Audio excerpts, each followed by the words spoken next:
Hello, model railroaders, and welcome back to the Second Section podcast, where it's just a bunch of regular guys talking about model railroading. I'm your host, Andy Dorsch, and joining me this evening is my co-host, Mike Ostertag. Mike, how you doing? I'm doing great. I think I'm sweating more now than I was when I was at the gym a little while Oh, ago. man, busier than a dog with two tails, huh? Yeah, no kidding, right? Well, when you got a cold, I thought I had a good idea. So okay. So real quick, the short line of the show, I'm trying to finish it up right now. Oh, I'm man. almost done with it. I'm almost done. But the thing is I have this coal-powered laptop. And nothing I have to pull start it, and the cord broke, and it just nothing wanted to link up and everything. So I'm like, okay, so much for a good idea, right? There goes me. I should know better than to try to think, right? Well, So even a blind squirrel finds an acorn every now and then. I mean, you have to try. right, Yeah, exactly. you Well, have to try. So it's one step above Morse code. How's that? we could have got you a hammer and a chisel and some stone tablets. That might have Would worked have been quicker. Would have been a lot quicker. Well, I'm glad that you're here this evening and representing the Green Bay route in all forms and fashions, Oh yeah, including the drinkware. That's got my drinkware. And we got the shirts. Drinkware. We got the Green Bay route shirts. Green Bay route shirts. And the person that got us the shirts is our guest this evening. So Paul Ratbag Bellemore. How you doing? Welcome to the Second Section podcast. Thanks for having me. I'm happy to be here. Yeah. So Paul, you're here tonight to talk about some weathering stuff with us, and for those in our audience who don't know who you are, why don't you do a little intro about yourself, what you're doing in model railroading, if you're out there in social media, if you're got a business, all that good stuff, let us know, and say hello to the section crew. Well, hi guys, I'm Paul Bellemore. I'm up here in Ontario, Canada. I've been a model railroader all my life. My mother was a model railroader, and she got me interested in the trains. And there's actually a very funny story with my mom and the hobby shop. And so I'm actually from the Windsor, Ontario area. That's where I was born and raised. And my mom walked into a hobby shop there, and the homeowner the hobby shop owner had told her this is a man's hobby. And she says, yeah, you're absolutely right. She went to Detroit and bought from Joe's Hobbies. Oh my gosh. She never bought from him anymore. So yeah, I've been a model railroader all my life. Like the past guests have said that they've taken the break when the wives and the kids come along. I didn't. I actually used my hobby to weed out which girls stay. Yeah, right. They stayed with me and they thought that it was neat. At first they all like to train watch with you, but no, I ended up meeting my wife, and she thought that this is one of the greatest hobbies, and she does it with me too. She does all the painting of little figures, and she likes really stuff. Yeah. Like my wife says, Paul, at least I know where he is. Yeah. It could be worse, right? Right.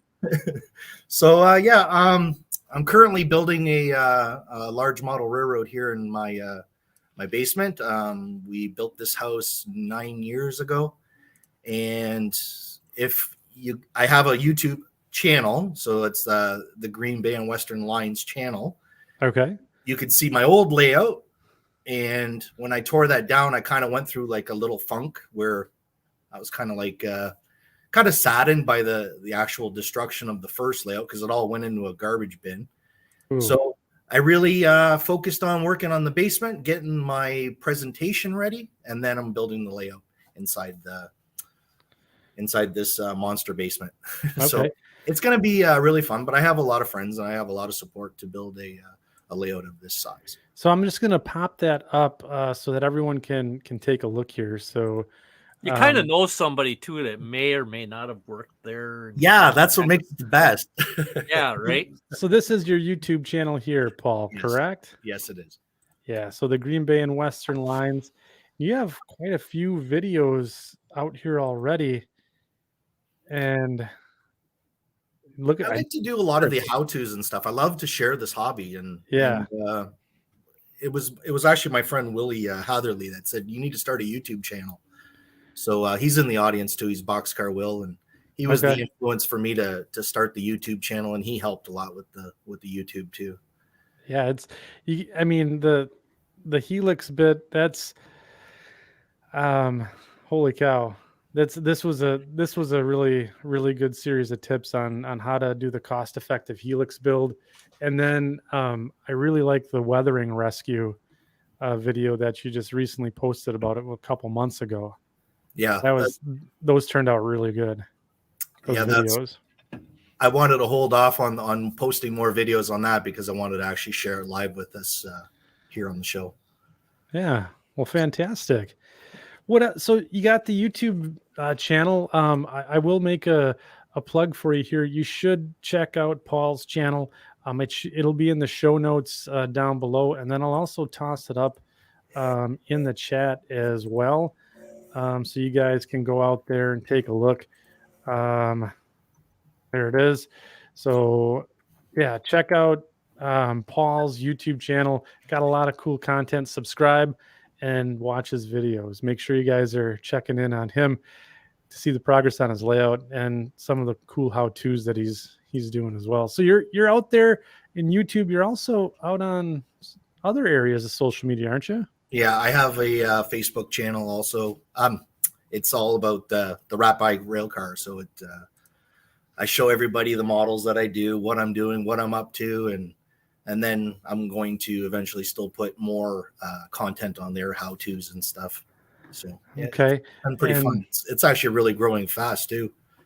Yeah, it is. Let me just do the old screen share and bring that one up as well. So your Facebook group is fairly popular here, and you can some of the stuff that you have going on here with just sharing like the end effects that you guys have with the cars that you've been weathering. This one's a cool car here. So I had a tote when we moved here. I had a tote full of freight cars packed away, and I've actually just going through like the stuff, and I was cleaning up. So that just became my. Everybody's like, "Oh, post what you got." And I'm like, "You guys want to see it?" So I just started posting pictures and flooding it with pictures of some of the works I've done, and it's just fun. I encourage people too to share their works also on the page. So you got to be tricking me here with this picture that we have on screen. That the bearing on this truck, that's a real. Nope. That's a model. That's a model. And I'm going to show you guys how to do that. What? That's a model. No way. I love it. So this is very impressive to get that level of detail on, and then not muck up the rest of the truck. That's outstanding. Thanks. That looks really good. You're going to see how easy that is. You're not going to believe it. I have a feeling. I have a feeling, that's for sure. No, I like that. I like to take the mystery out of the weathering, and I'm kind of like the magician that shows everybody all the tricks, right? Yeah, so that's always cool. Fun. Yeah. So you're out there on Facebook land. I'll post let's throw that out in the chat too whilst we're at it, so you guys can check out his group. Pretty cool content out there. A lot of fun stuff. And I've just, every time I'm scrolling through, I always, when I see something, I'm like, oh my God, this looks amazing. So, yeah, I'm looking forward to more content from you. So you got the HO scale, Green Bay and Western. I have to ask, being from, I guess from Canada, yeah. How did you land on the Green Bay and Western? That's my $1 million question, how I got there. Yeah. So when I was little, remember, like I said, my mom was interested in trains, so she always made things like trains interesting to me. Like Yeah. if we were going anywhere, she'd always stop at the train tracks or go by. Like growing up in Windsor, we'd go by the waterfront and see all the trains because that was a whole rail yard and was our waterfront. And she'd always just show me trains. And also growing up, I would always draw like, the regular kid pictures of trains and stuff. Everything was always trains with me. Mm-hmm. And when I would draw these pictures, I would always, on every locomotive I had, it had like that checkerboard side sill. And at some point I must have seen, right? But I didn't know what it was that I was drawing. And then as life went on, I lost my mother when I was real young. And then growing up, I was always a model railroader, but I wanted to do something different. I wanted to do something that none of my friends had. And all my friends were modeling either CP or CN and I wanted something totally different. So I searched for something new, something different. And I found Wisconsin Central. Wisconsin Central had just started up at that time. Remember, this is pre-internet days, guys. This is, yeah, it's going to show my age, but pre-internet days. That's just looking through model railroaders and trains magazines and following the whole startup of the Wisconsin Central. I'm like, oh, this is a pretty cool railroad. And I started dabbling in WC stuff, looking for interchange partners with WC. I seen in a map, it said Green Bay and Western. And I'm like, oh, what's this railroad, right? And searching through again, find Green Bay and Western. And the first picture I see, it has the checkerboard stripe. And I'm like, oh my God, this is what I was meant to do. So that's how I got there. That's outstanding. I absolutely love it. It's an awesome railroad, man. It's just everything about it was so cool. So yeah, and we know a guy who used to work for it. Yeah. The last 11 months of the railroad, right? You worked for the Green Bay and Western. He's my go-to for information. Yeah. Then I went to the WC and now the CN and So that's fantastic. So Paul has put together an amazing presentation for us this evening. It's almost like it's an interactive type of thing where he's going to be sharing all of his tips and basics and fundamentals for weathering rolling stock and locomotives. It's going to be fantastic. The pre-show last night was really good. So very excited about that. We have almost 100 people in the chat tonight. We're not going to go through and name them all, but we do have some moderators out there. They're the ones with the little blue wrenches. So they're keeping an eye on everything and making sure everything is, I guess, hunky-dory out there in the section crews. So make sure that you keep it civil, keep it modeling or railroad related. And we don't want to have those moderators have to boot you because that's no fun. So if you guys do have questions though tonight, make sure you post them in there and I'll get them to Paul as soon as possible. We're going to change things up just a little bit with our presentation this evening. We're actually going to get right into the meat and potatoes. This is going to be interesting to see how this is received. Yeah, this is we'll see how this is going to go. So we're going to full disclosure, this was my idea. This was Mike's idea. This is my idea. So if it sucks and you guys don't like it, blame Andy because he agreed. Yeah, right. So Paul, why don't you go ahead and we'll bring up your slideshow presentation and we'll let you get started. Okay. Yeah, we do take bribes here, don't we? We'll take all sorts of bribes. Oh yeah, I'll take bribes. Yeah, we'll take a bribe. That. We're not above that. So, all right, let me get this added. All right, Paul. Look at that. Floor is yours. So that comes up okay? Yeah, it looks great. Okay. Well, here comes the real test when you start trying to change pictures. Yeah. Do the clicky. Okay. So here's the first. You get this one? Oh yeah, we're perfect. We're on to slide number 2. Okay, so there it is. There's the my Facebook and my YouTube page. So if anybody wanted to look up those or find me, that's where you guys can find me. The Green Bay and Western Lines is all about my model, and then the rat bag rail cars are everything that we're going to talk about tonight.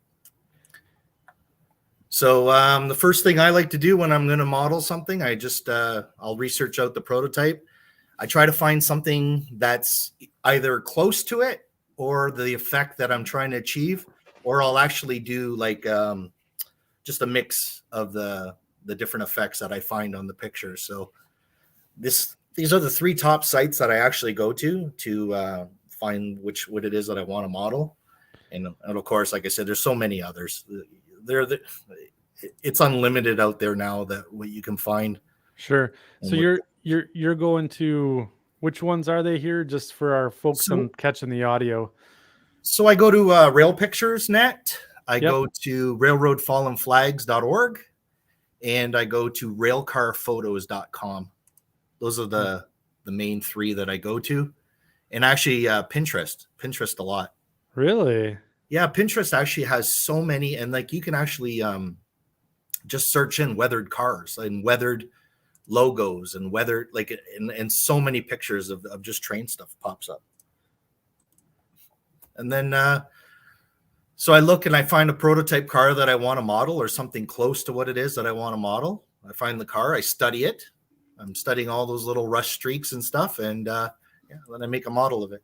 So I apologize for jumping in and asking questions, but half the reason why we do this show is so I can learn stuff too. Sure.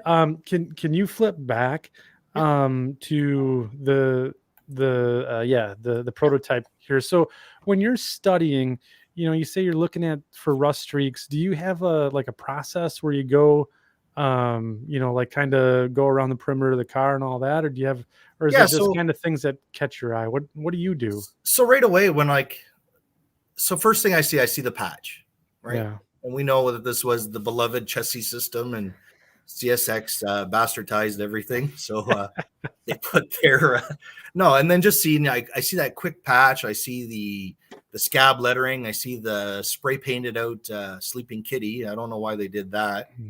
But then I'm just looking at just the overall, and I can see the rust streaks and grimes, where they build up from. Like you can start to see where it's coming from. Like rust doesn't just happen. It's like you got to actually look and see where it is. Like so many times I'll see people put rust on a model. It's like, okay, but where'd that come from? Right. So this is all coming down from the edge of the rain, rolling down the side of the car, catching that lip and building up on that lip before it actually rolls down. And then it's also catching the material that's building up on whatever this car hauled. And that all contributes to what's causing this rust and the rust lines. Yeah. And then just looking around, you can see all the little patches in that. And it's like, I try to find the real car, but sometimes it's not the exact real car, but at least we can make the representation of it. So that's when we go to the model. You can see I tried to capture everything that was in that picture, right? The scratching on the chassis cat, the patch out, which is actually just black decal paper. And just try to recreate. Like it's not the exact same model, but it's pretty. Boy, that's a pretty good representation, I would say, right? Holy cow. So how long do you study it? Do you have the picture up while you're doing the weathering too? So do you just kind of do it all from memory, make notes, or do you have it like up on a screen while you're doing the work?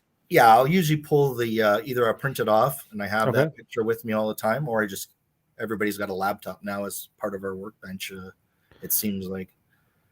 So I usually just have it. I usually just have it online, and I find it. Like I'll try to find as many cars of that car that I'm trying to model. I try to find as many pictures, like see if you can get the other side of it and that. But if you can, at least you can kind of still follow what it is, and you can. I call it the 90% mark. So okay, as long as I hit that 90% mark, I'm my own worst critic, I think. So as long as I hit that 90%, and then I'm happy with the overall model. Do you ever have when you're taking a look at pictures and stuff, do you ever see a car as you're starting to do one and say, oh man, I wish I would have looked one more picture over because that one's even better? Yeah. That happens a lot, Mike.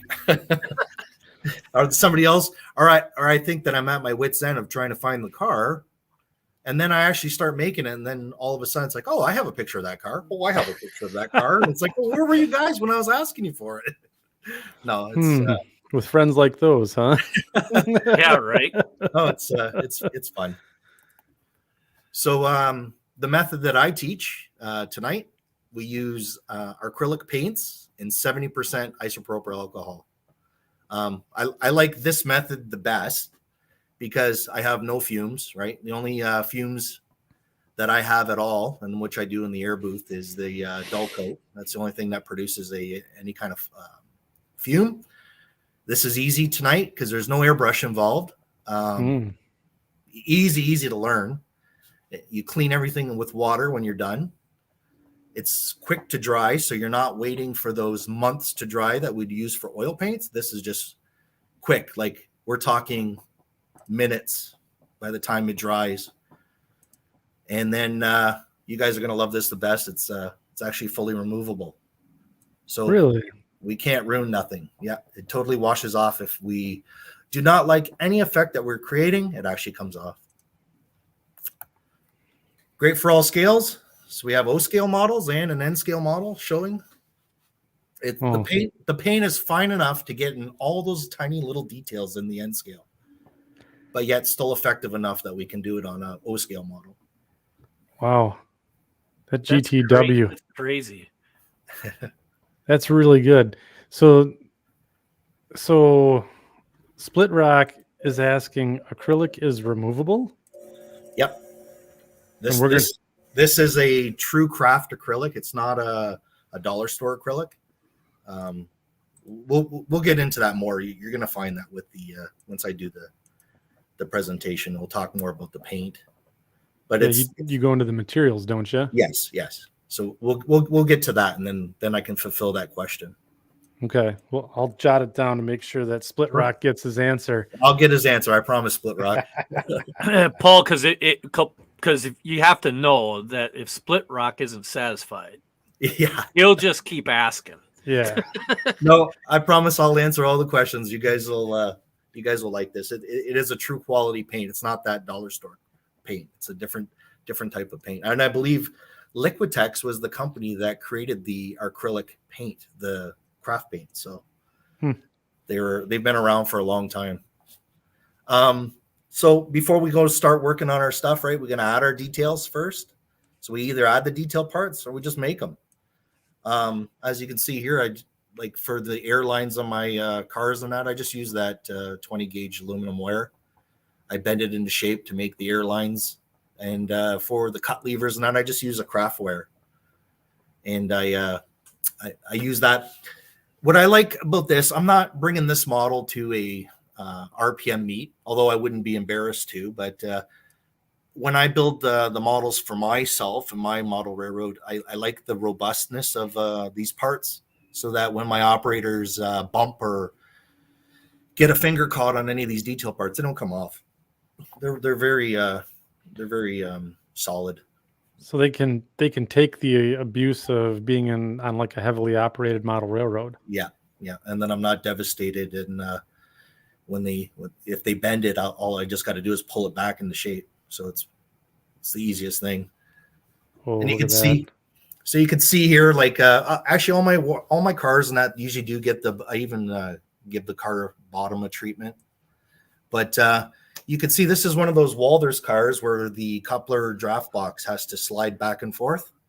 So I had to make it so that the trip lever is still there. So you can see how I just bent it to connect to that stabilizing point, just with a drop of CA there, and then the airline too. So I had to bend that airline to come in the car so that it doesn't affect the how that coupler box works, right?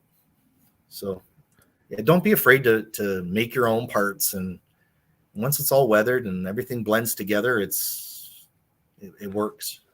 It works for an operational layout. And then the airline, you can see just after the end, it's aluminum. So all I do is squeeze the very end of it with I have two sets of pliers. I have one flat to make the actual flat glad hand. And then I have a pair of pliers, just an old pair of needle nose. And when I squeeze it, it leaves a little T-shaped little square, and it actually makes it look like the glad hand. Yeah, it gives it that profile. Right. It's not just like a regular hose end. Right. And then Cool. Nobody's ever realized if it was rubber or aluminum or nothing. Like, tonight is like and I like it with my friends because I'll show them and they're like, what? No way. No way. No way. Just like that guy. So here's the materials.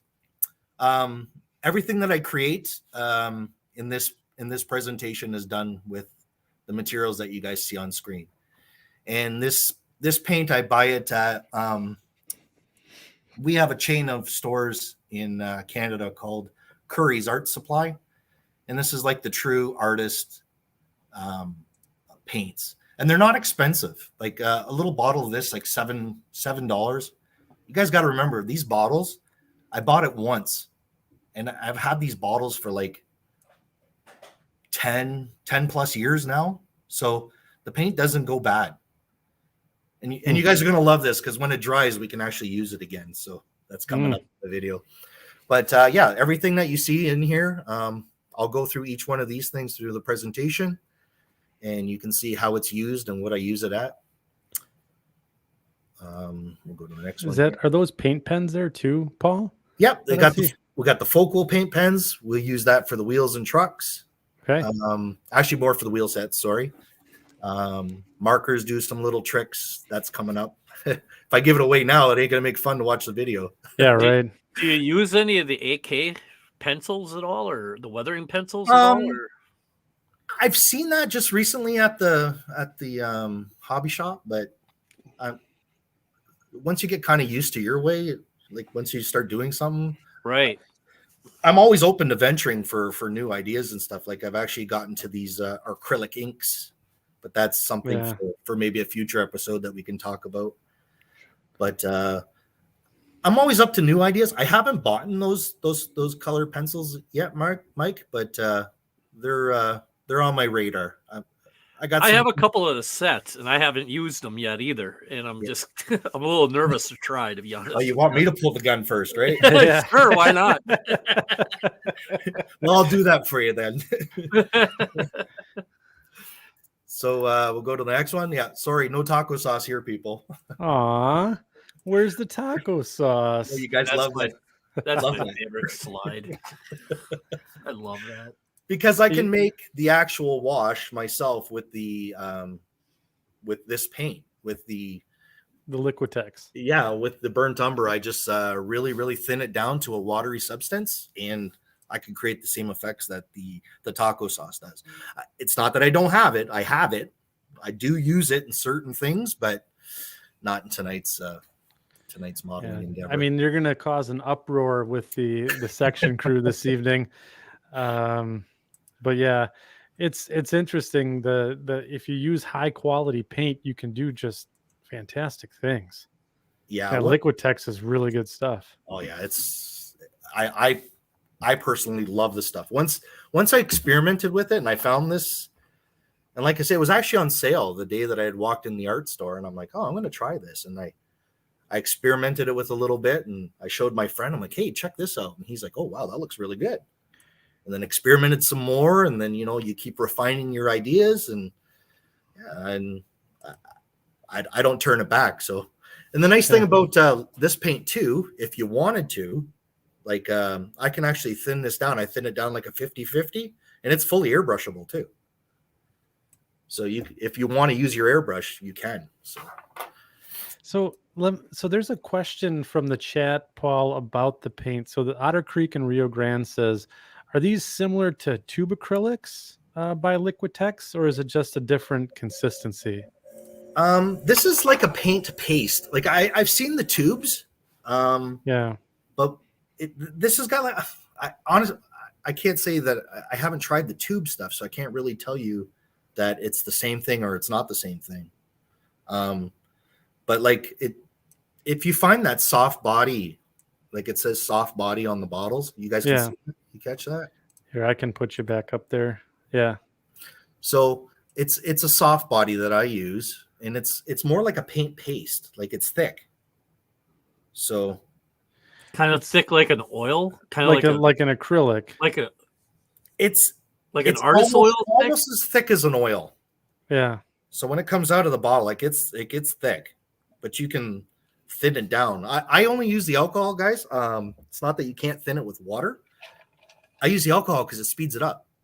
It makes Yeah. it and it speeds up the drying process so I can start getting those next layers on. And that was all a fluke how I found those two to match. So yeah, That's you're not I supposed to say experiment. that. You're supposed to say that that was No. scientific. No. Yeah, you trained in Europe for 25 years. Yeah. Yes.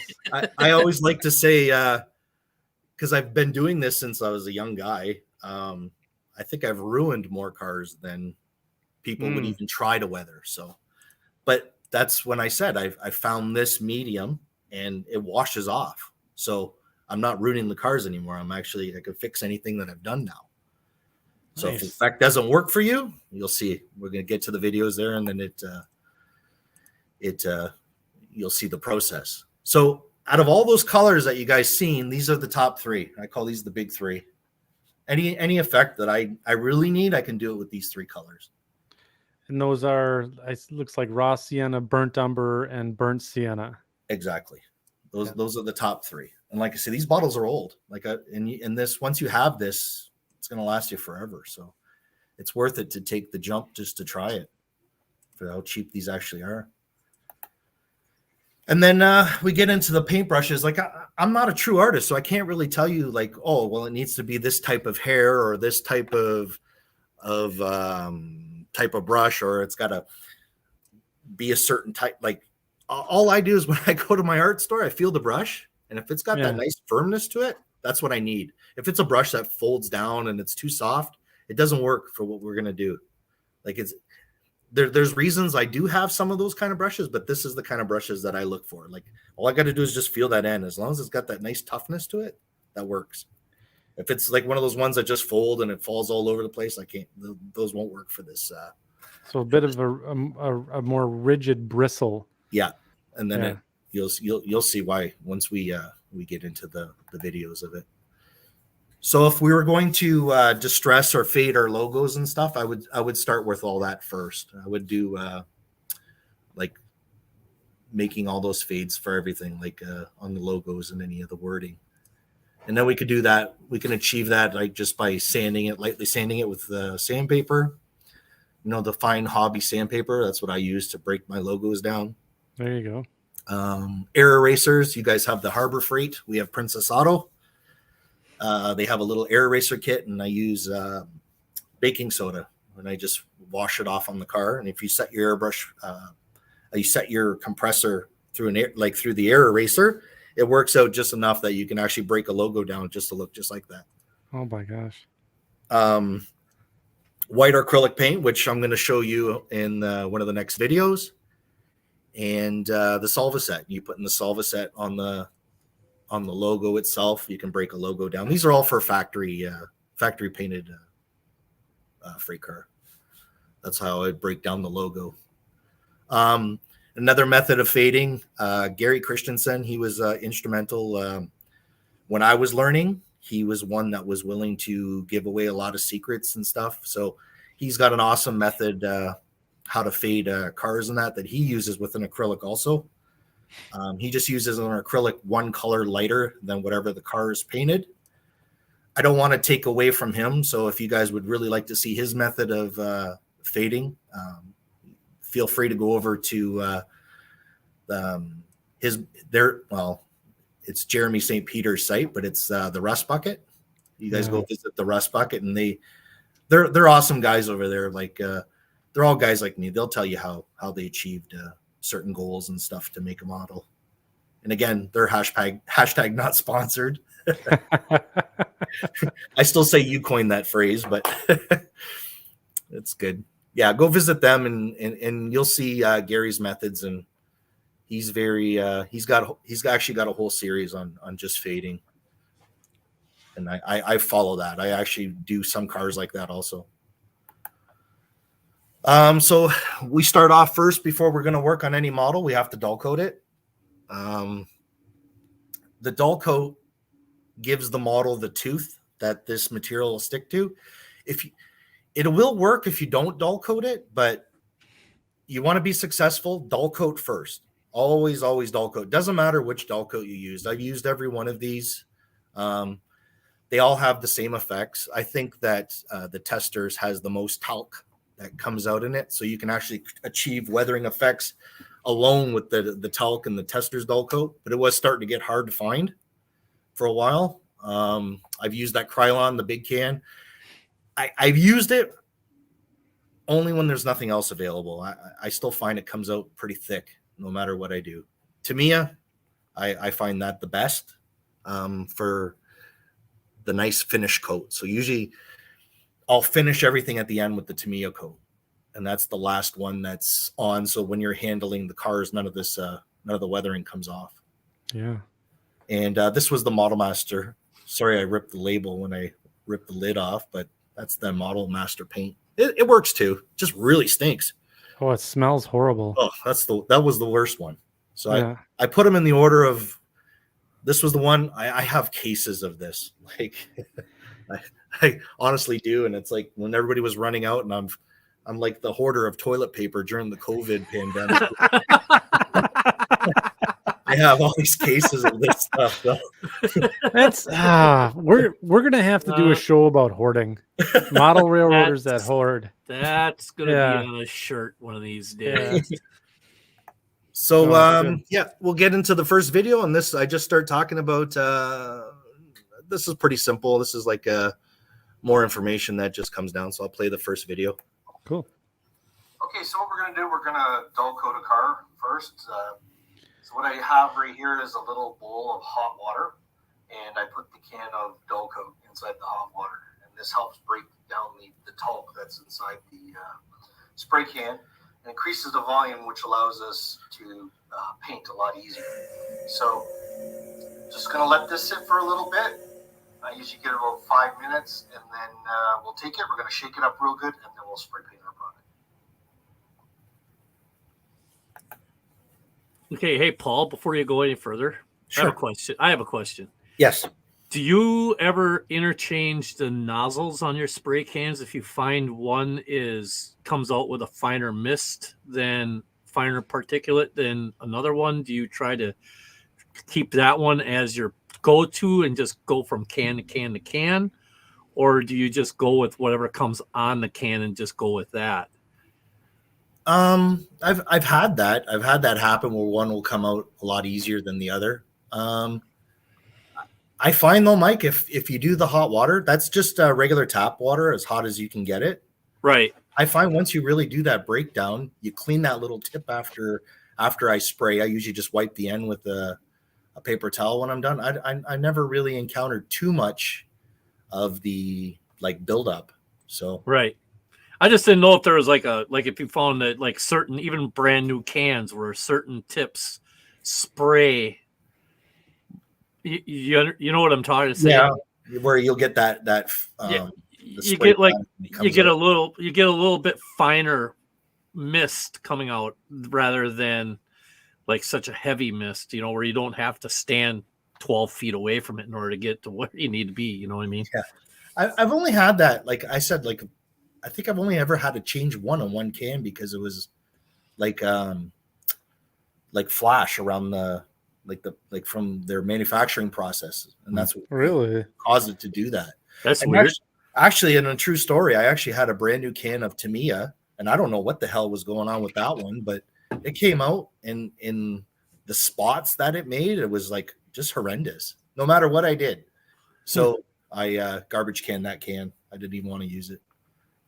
But I guess, right, any manufacturing process, something's going to happen that they're not all 100% perfect, right? So here we'll go. This was the car from the Weathering Rescue on my YouTube page. Once we agreed to come on the show here, I just stopped that to keep everything for the show. So I'll play this one. Okay, so we're going to go ahead and spray paint we're going to spray the dull coat on our car. So I'm at the paint booth. This is the only product that I actually use that has the fumes that's going to affect anything. So I have it hooked up to my paint booth, and we're just going to give this a quick shot. So this is the car we had doing the Weathering Rescue on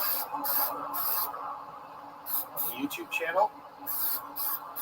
So I'm just going to give it a quick shot all around with the can, spray can. Stay about 6 to 8 inches away. And then we just give it a coat. And now we're just going to let this dry. So yeah, just like I say, you give it a good soak in, a good weighting, good shake, and then hit it all over around with Alco.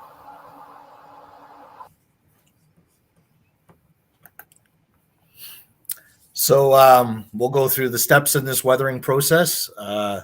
Any color that you do, it should be applied lightest to darkest.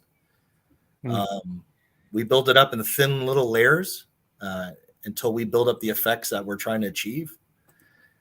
We cover the area. So when you have the car, you're going to actually cover the whole area with paint, and then you're actually going to remove what you don't want on the car. So you're actually flooding the car, and then we're actually cleaning it up, what we don't want to stay on the car, which leaves behind all our streaks and our runs. So once you do that and you're happy and you're satisfied with that first layer, like following your prototype or even just freelancing it, once you're happy with what you've achieved, dull coat it again. Now that locks in that layer. That layer won't come off with the next process of each step that you're doing. Does that make sense? Oh yeah. Oh yeah. Okay. Yeah. So we seal each layer with dull coat. So this seems pretty simple. It's not, there's no real, I guess, trick here, right? There's no gotcha here. It's, you start with the dull coat, right? And you let that cure solid, right? So we have the new car or the rescued car. We spray that with the dull coat, and now basically these are the steps going forward here. Yep.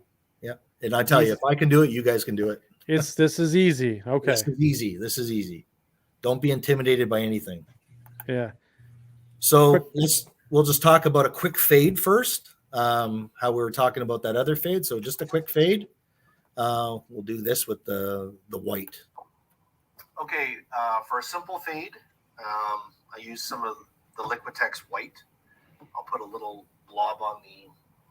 I get these little trays from the dollar stores, and I use these as like my little paint palettes. I've used paper plates in the past, but I've actually found that, especially if you leave the paint and it's gone dry and you start using the paper plate and you're starting to work that alcohol inside it, the little fibers of the paper plate start to come off and into the actual weathering. So I've switched over to these little plastic things, and these seem to be pretty good. So all I do is take a little bit of that white. We're going to stir it around. We get us a little watery mixture like that. We're going to pull that on our women's makeup sponge. And then all I do is I start to dab away.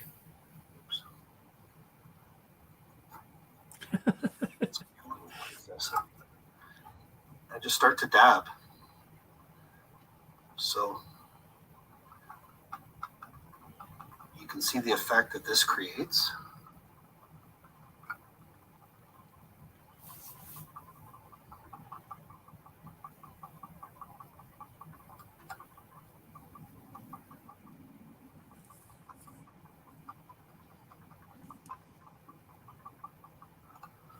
So you can already see that the car is faded out on that side. So it gives you that nice light sun fade on the car. And then, of course, if you wanted it more, you just go and you could break it down even further, right? You can make it. So if you want to give it that real California bleached out look, I find if you put too much of this down, it makes it look like a frosted car. But at least with this, you can see the fade on the car. So I hope that that helps you guys out. So I was Paul, trying to do it real quick for the show, but yeah. So At there's least- a question again from Otter Creek in Rio Grande asking, what was on the plate there? Was that alcohol or water? that's the alcohol. Okay, so you put Yep. alcohol on there. Yep. Remember, it's all 70% alcohol and acrylic paint for this method. Oh, that's fantastic. So now we're going to start into the weathering process. And one more question before you fire this one off. Sure. So the weathering sponges, where do you pick those up at? Just a dollar store. Okay. To save myself from my own embarrassment, I ask my wife to usually get it for me. Okay. I usually always get the eye right when I go buy it, but actually, I use all kinds of different ones. I've found there's like the true triangle that's it's more firmer. Like, so I like to use these kind. You guys catching that, right? Yeah. Here, So let me bring that up, Paul. I'm sorry, I was Yep. not paying attention there. There you go. You're on screen now. So great. I use this style of sponge to do the so it's firm. It's got like a real firm texture to it. I use this to do like the roof effects, and because you can just keep pinching it and rolling it to change how much that you're applying and stuff. Yeah. But then there's all kinds too. Like the dollar store has like these like arrow type kinds, so that you can get real detailed with the points if you needed to, or even like the soft back on it. So yeah, just dollar store and Cosmetic wedge. cosmetic wedge. Yes, Yeah. they work the best for that. You can get them at Target too. So if the wife's or going Walgreens or Walgreens, yeah. CVS or any place like that. Yeah, and yeah, affordability is always the best. I'm cheap, so I like to find where it's the cheapest. Personally, that's how I stayed frugal in this hobby. There was one other question from David Winter. It says, does that fade lighten as it dries, or does it dry and look the same when it's applied? So with that Liquitex, does that lighten up when you apply it, or just very little light when it dries? And then that's like usually the base coat. So once you apply your weathering over it, like it really pops after, right? The weathering really comes out, right? So once you fade all the entire car, you seal that car, then start all your weathering effects on top of it. Or if that's just what you want, is just the fade. And then once you seal it with that dull coat, like it makes a perfect fade. Sure. You guys will love it. And then talking about fade, there is one other question from Steve 87th PSAP. He says, so how do you fade black cars? So if you just went with pure white on a black car, it's going to look funny. So what I do, they actually have a Payne's gray color. So I find that to weather black, I have to fade with grays. So you can't just fade white, black car with white. So I go into grays, or I'll mix it up. Like you can mix this paint too. You can mix your own color also, right? So Split Rock says, so use a lighter shade of black. Yeah, pretty much. Black is its own beast. I find black and dark blue cars, they're the cars that require the most work. Yeah, I bet. Yellow's the modeler's favorite, and greens and browns. Browns are pretty simple. Browns, it's like two colors to weather it and make it look right. All right, let's kick her off onto the next one now. Okay, here we go. Okay, so we can see we have our prototype picture of the car we're going to do. So I have the car in front of me. It's dull coat on it. And what I have up front here is I have some of the paint. So I've already had this out here. And I was going to shoot earlier the video, but I never had a chance to. But the paint dried up. But that's the great thing about this paint. When it dries up, it can be reactivated. So you guys can work on a project, come back a month later. You can actually put some alcohol onto the paint and it'll reactivate. So I just got some 70% alcohol. Pour some 70% alcohol in. Sorry for my arms. I'm going to put the alcohol on the paint, and you can see that the paint's already reactivated. And this juice is what we used to do the weathering effects on the car. So the whole object of this is you put it on, you do it quickly, With the alcohol, you can't, on top of the dull coat, you can't just keep brushing away or else it'll start to wash off. So just for demonstration purposes, we're going to use that. We're going to let it dry. You can let it dry naturally, or you can get a hair dryer, give it a quick dry, and we wait for that to dry, and then we clean our brush off. And how this works is we put it on and we take it off. So once we take it off, we're going to leave the areas that we want the paint to stay in. So I'll clean it off like this a little bit. I'll clean off my brush.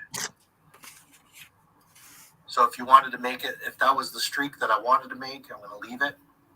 I'm going to clean away the area that I don't want the streak. And then you control how to make the streaks.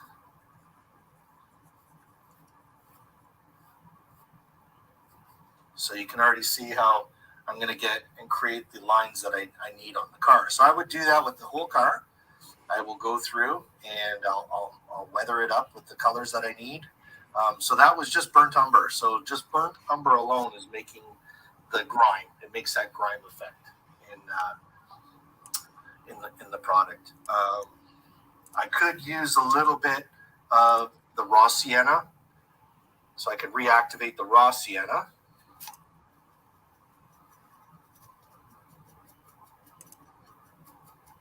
That's a great thing about this. Doesn't matter if it dries up, because it's this juice that you actually want to use. Now, we will use the paint when it's thick and freshly squeezed out of the bottle. I'll show you that we do other tricks after too. But looking at my picture, I can see that there's some brown streaks over on this side. It's kind of awkward to hold it for the camera, but you guys will get the gist of this. So on the prototype, I see that there's some browning on this side of the car. And yeah, so I need to let that dry. But you can see how fast and how actually easy that is to apply to the car. Yeah, my car is, looking at the picture, I don't really need to paint on this particular car because it's already got that faded look to it when we washed off the previous weathering. But so yeah, so you can see this. Like I said, you can either just let it air dry, or you can get a hair dryer, come in and blast. Actually, I got a little space heater that I use, and I just hold the car away and I let that work. But because the water-based paint dries so fast, it's easy and quick to get this weathering done. So I'm going to let this dry up a little bit, and we'll come back here and I'll just show you how we'll clean that up, and we'll start to get the colors to match our whatever prototype photo that we're following.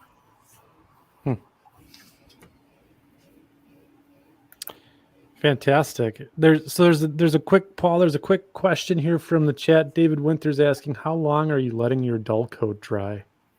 Usually let the dull coat dry for maybe 20 minutes or so. Yeah, it dries pretty quick. Yeah. It's usually, if you can still smell it, then you got to still leave it alone. Honestly, that's the trick, right? Like after I paint it, it's like if I can still smell the paint, still smell that dull coat, I'd leave it dry along. Yeah. Until you can't smell it no more. And that's my go-to telling me that it's ready. Okay, ready for the next one? Yeah, let's hit it. You see, I got my prototype picture, and I'm copying all this effects on the car. So I've went ahead, I put the little bit of this raw sienna color, and that's the raw sienna color that I can see inside here that's doing these streaks. I can see I need to do these darker streaks on the car, and that darker streaks, I'll create that with the raw umber. And then the real heavy on top, I do it with the burnt sienna. So you got to go lightest to dark as you're applying this on the car. So I will add a little bit more of the burnt umber. So let's get this flowing here. So there you guys can see it's We have the burnt umber color. I'm going to say again, it's hard to do for the camera work, but I need to make my streaks this way. Got a little clump there. Get that off.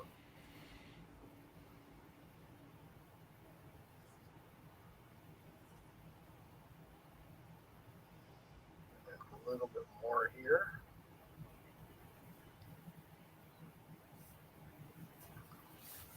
More accumulation on the door.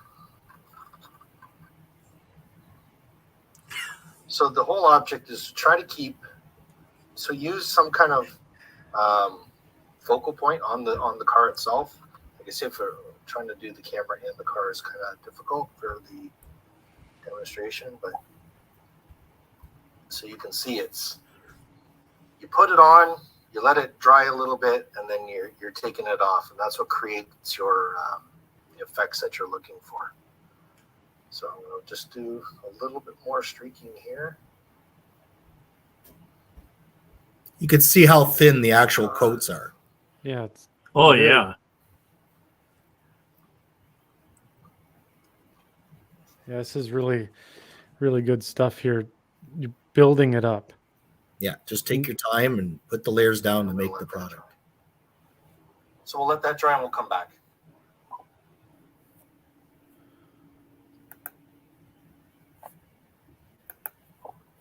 So just a quick drying process, make everything quicker. I have this little space heater. So I put the little space heater on. We let it warm up just a tad bit. And then to dry off my car, just dry it off.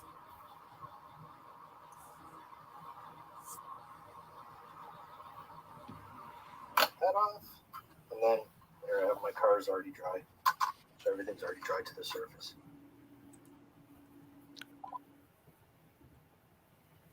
So, Paul, so you've dried this layer. Are we still Otter Creek and Rio Grande's asking? Have we applied another dull coat layer yet? There was another dull coat applied between. Okay. But I was still trying to do it quickly to make the content for the video. So there's one that I missed. So there is a dull coat between these layers. Yeah. So the question I have now is, okay, where the Penn Central logo is, if you wanted that after this has gotten dry, you look at it and you say, I want that just a hair darker, but I don't want anything that I've already done to mess any of that up. Do you put that dull coat over the top and then go back over with the same color to try to darken it up a little bit more in that same spot, or do you wait to dull coat it? No, because now just do another layer of the same color. Yeah. So like once you find like that's what you like let's say right now you liked that PC logo exactly how this works, but you just want to add more on top of it. You got to lock this one in, and then you add your next layer on top of that again. Excellent. Or else, if you start washing it with the alcohol, the alcohol is going to take it away. Okay, Okay, it's going to chip at it. So now I'm going to add a little bit of the burnt sienna to get the streaks out. So I'm just going to want to create the streaking that we see on the corners here. So I'm going to drain that. As it's going through the process, the car actually looks like crap.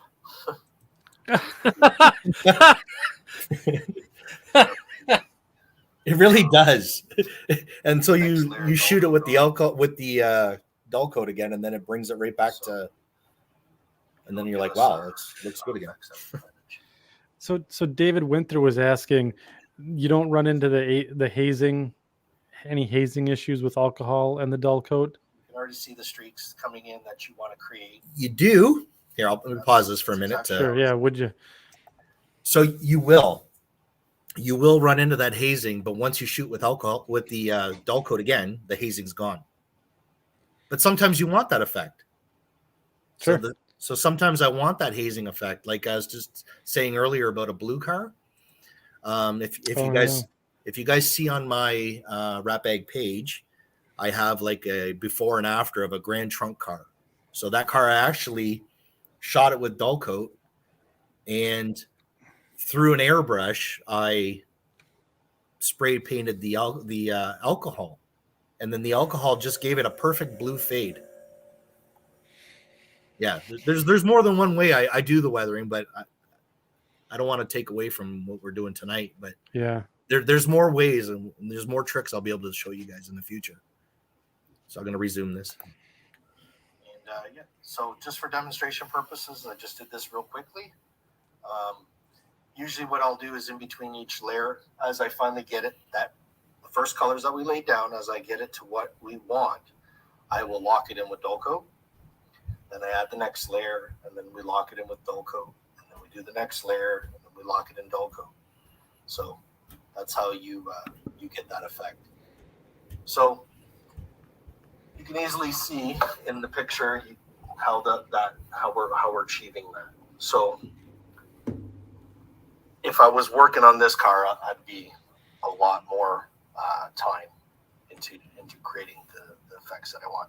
So, but for now, let's go lock this up in dull coat, and then I'll show you how it actually all comes off if we didn't want it. Yeah, if we were doing the actual model, like you could see the brush marks and stuff, I would actually take my time and clean that real well, right? Right. But I'm just, Oh yeah, yeah, but you can see how it works. So, and then I'll show you guys that. So you can see, I'm just going to hit that with dull coat. We're going to let that dry. And I'll show you that. The nice thing about this system is if you didn't like this, if how any of this didn't work out for you, if you messed it up or anything, we're going to actually be able to wash this off. And you guys will be happy. But you can't ruin them all. We can always go back and fix it and repair what we've done.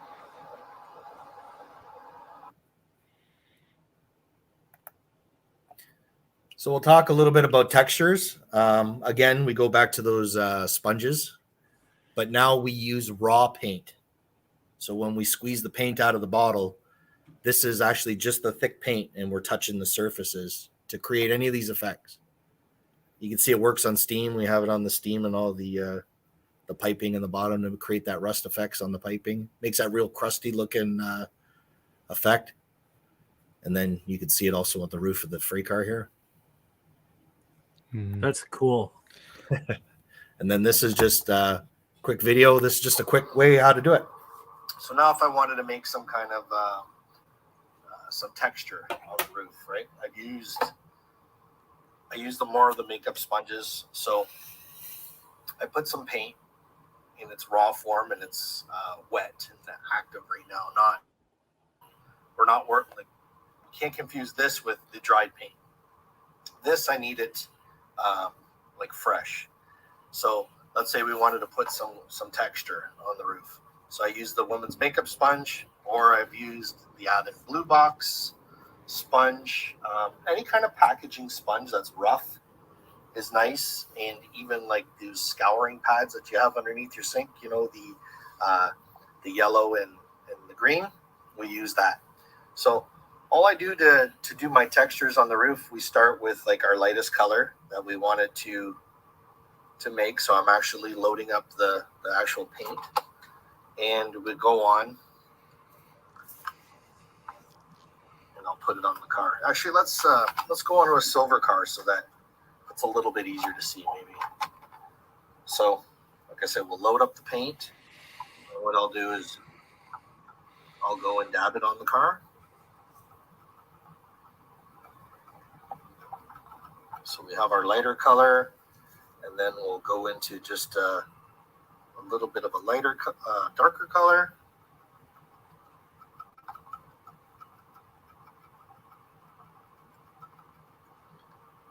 And then into our darkest.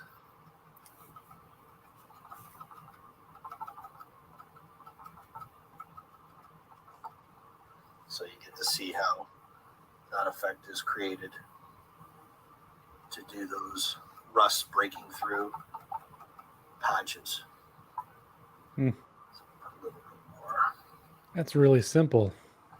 Simple. Keep it simple, boys. Yeah.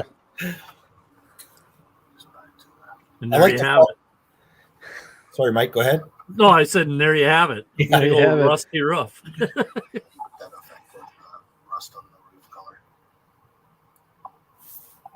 So again, on Pinterest, they have a roofer. There's a guy called Roofer Madness, I think it is, and he has a lot of pictures of roofs of cars. And Really? it's actually fun to follow, and then you start making those the prototype ways, and then once you study it again, you'll see like I said, it's basically the big three that I just went through colors. You start studying on the prototype roof, and you start to see exactly like those kind of patterns. That was on Pinterest? Yeah, I believe it was Pinterest that I found that Roofer Madness. I'd have to actually find the link. And then Oh, I get it. Play on Reefer Madness. Ah, there we go. oops, So now if I wanted to make some kind of some texture. sorry. So we'll take the pause. high production quality here. He fits right in, doesn't he? He does. He's gonna get his 5-timers jacket in no time. Yeah. That's good stuff. Yeah. So Only guy to have ever done it in one show. good stuff. Yeah, outstanding. So we're gonna take a little commercial break here, and we're gonna take a segue into short line of the show. So it's gonna give you guys the ability to digest all this content that Paul has shared so far. And again, keep the questions coming. They're really good ones tonight, asking about the different types of materials and techniques. So keep that coming. We're gonna do short line of the show, and then we're gonna jump right back in to the rest of Paul's presentation here. So The rest of his rat bag. the rest of the rat bag. The rest of the rat bag. So, all right, we'll kick it over to the Greasy Meat Hands band.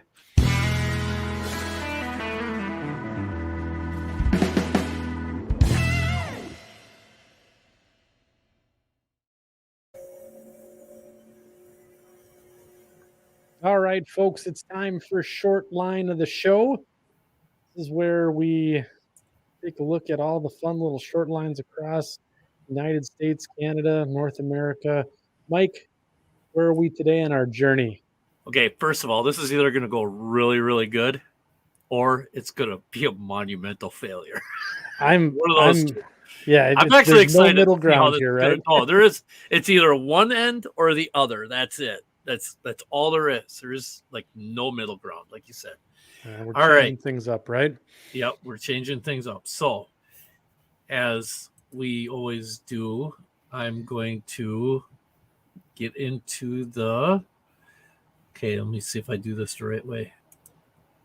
So we're first of all, hashtag not prepared as usual. No. I forgot I hit a button. Hold on a minute. Hold on. There we go. This and then this. And then this. Split rock. What? Mike, the SpaceX model railroad. Hey.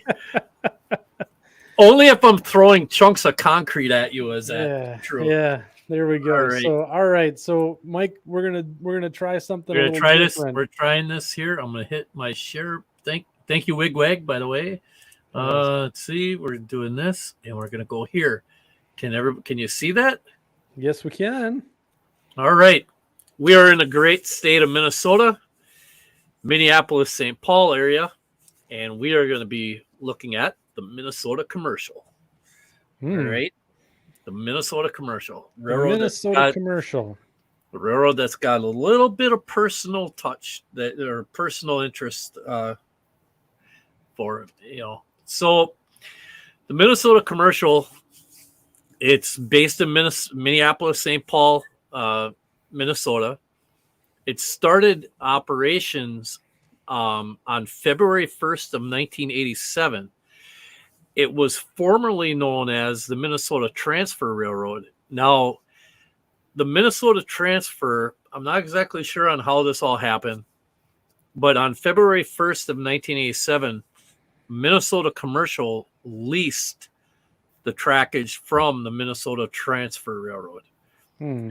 So it's kind of one became the next, if that makes any sense to a certain degree.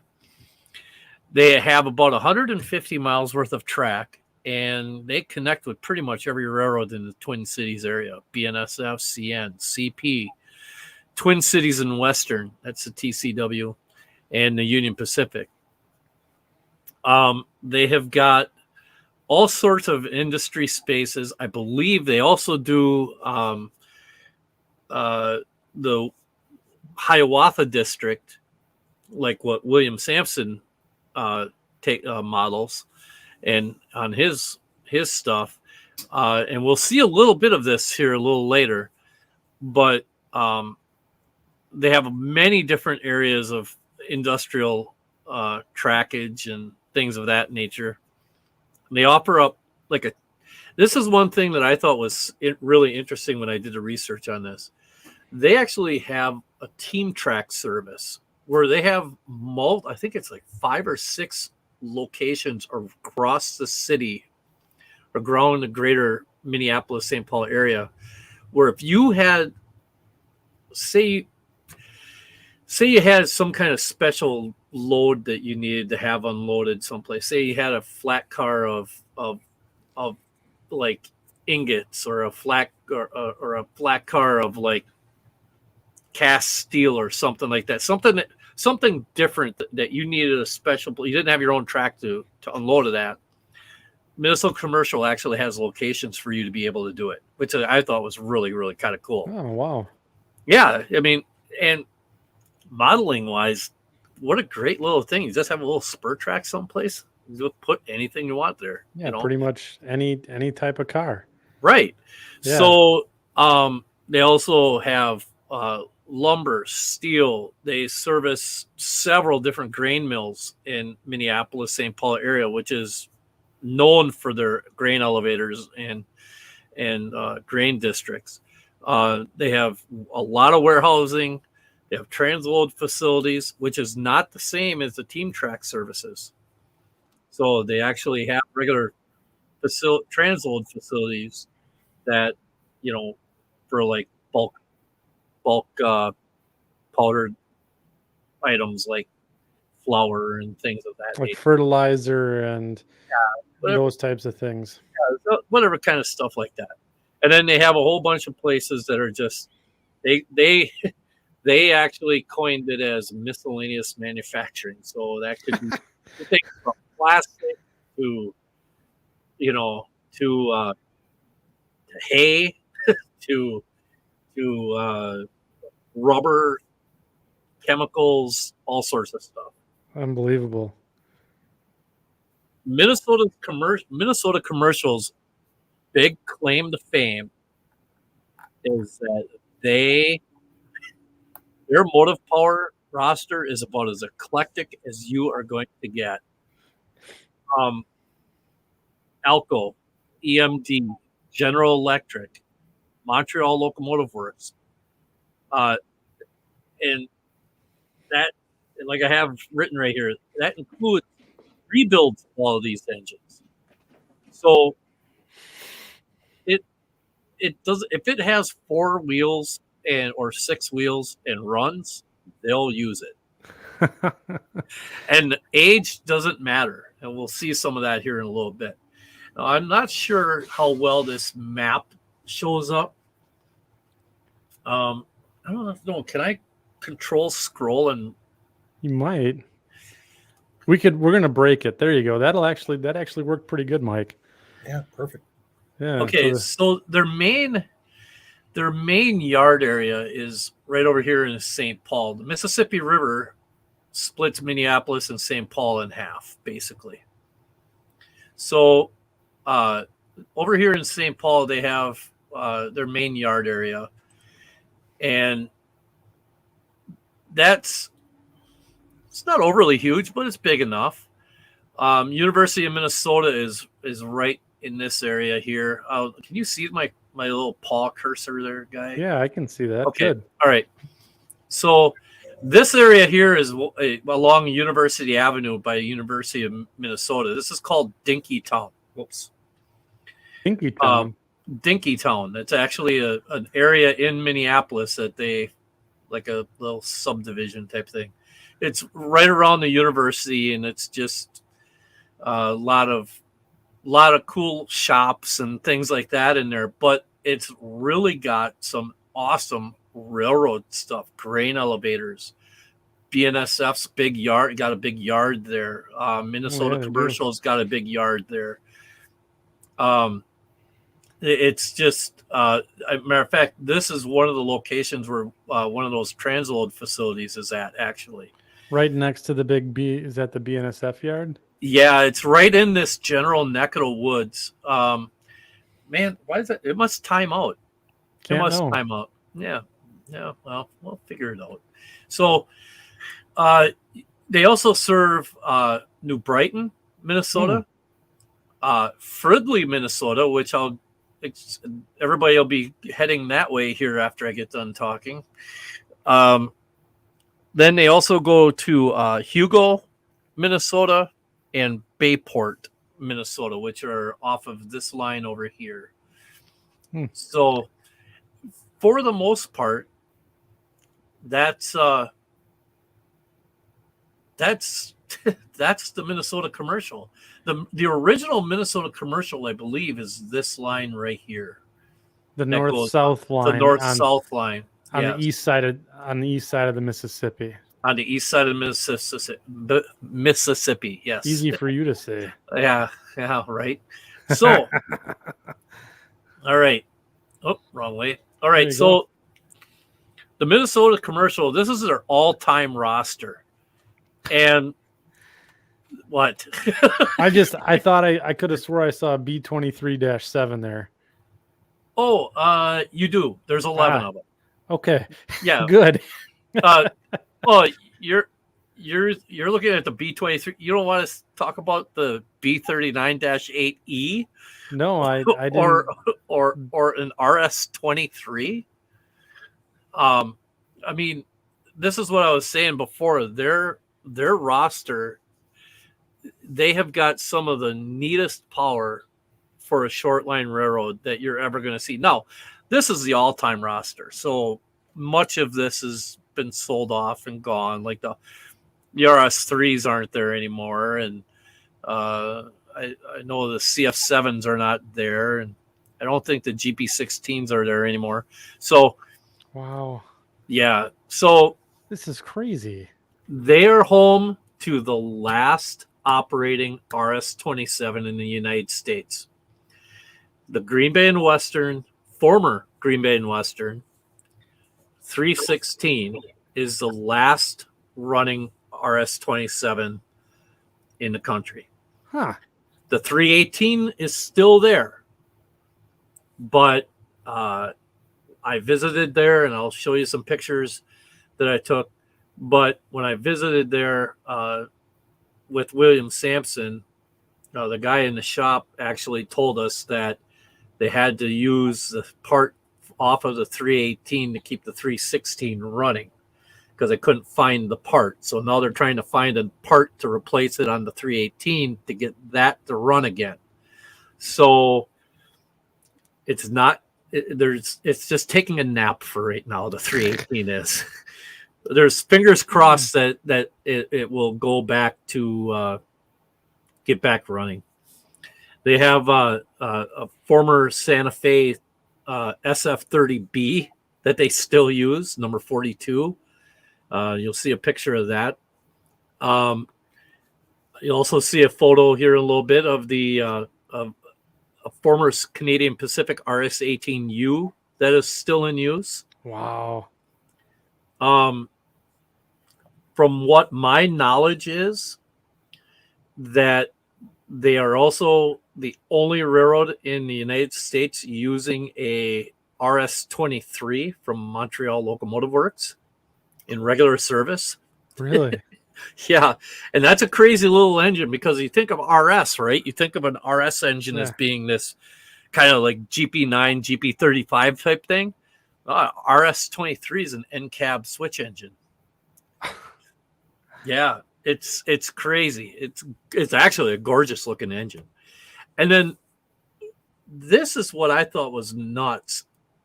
They have a C36-7 that was built for Hammersley Iron from Australia. Wow. I know, They right? got a 6-axle. They've got several 6-axles actually. Yeah. So let's see. Here's my baby.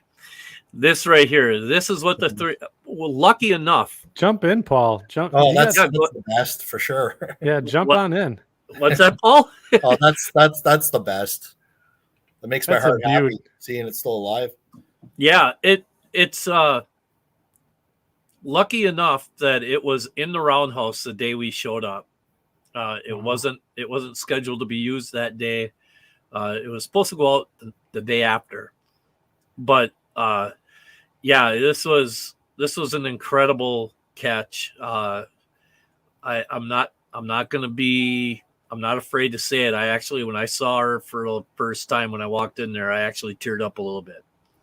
I was really happy to see something from the Green Bay and Western still looking semi Green Bay and Western. It was really, really cool to actually get to touch this engine again with my own hand. You've spent time with this one, haven't you? I have restarted this engine on multiple times. Like going 25, 30 miles an hour and having this thing die on me because it overheats. You know what I mean? Yeah. As a head end brakeman on the Green Bay and Western, yeah, that was one of my jobs, was to make sure that. So Split Rock's asking you, where's the brake handle on this one? The brake. What do you mean the brake handle? What? He says, where's the brake handle on this engine? Laugh out loud. Oh, jeez. He says it's like seeing a living dinosaur. It is actually like seeing a living dinosaur. You know what's really funny? You see this little box right here? Yeah. That's done by design because their wall used to be solid. Do you see where the knuckle is? Yeah. They actually had somebody run into the wall with one of the engines, so they just said, well, instead of putting a new wall there, they just actually made a little Alco of theirs, so that way, in case they had to, they could come in with a little bit bigger locomotive and get in there with them. Just put the knuckle inside that little area there. It's actually kind of ingenious. So that's RS27 number 316. I've got a bunch of photos of this. I only added the one. So that's a beauty, though. I just love that the Green Bay and Western is still clinging on with the checkered sill, the black and yellow. No matter how much people these guys try to kill it, it just won't go. And then the Herald plate you can see under the cab window yet. See it there, yeah. You know where the outline of it is. That's just. It's funny. It's funny you say that. Actually, all three railroads are seen on this. I wish I should have included that, but all three railroads are actually included in this, from the Green Bay and Western to the Wisconsin Central to the Minnesota Commercial. You can actually see all three of them here, and a little bit right in here, or actually right here, you can actually see a line from the W. Oh yeah, from the WC. Yeah. That's a beautiful. So here's the next one. Here's the RS18U. That was inside the shop also. Wow. Yeah. That's a sexy looking engine. Yeah, it is. That is a real. Check out the handbrake, how they when they lowered the nose, or however the heck that all happened, where they made that inside this little area here.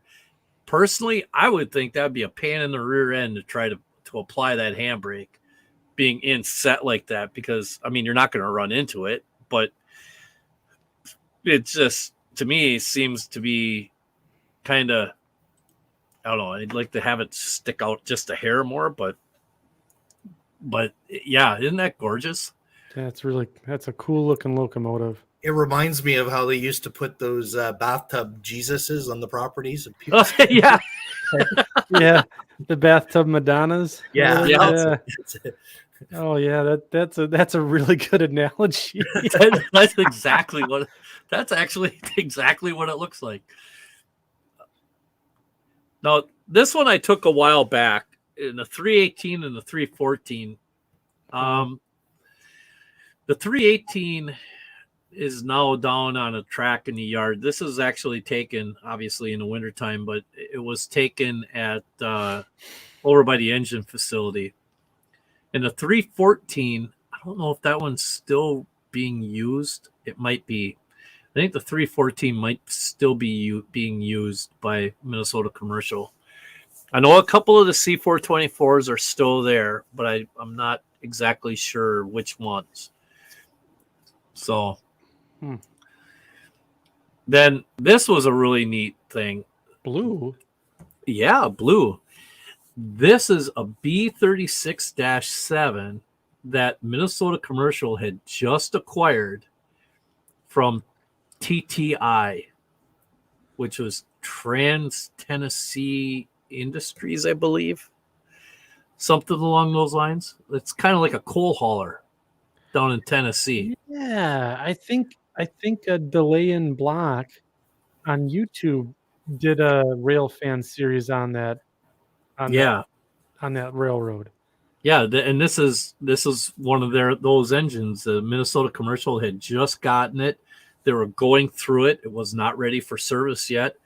I don't know if they painted it prior to coming out of the getting put in service, but yeah, this was another really kind of neat catch.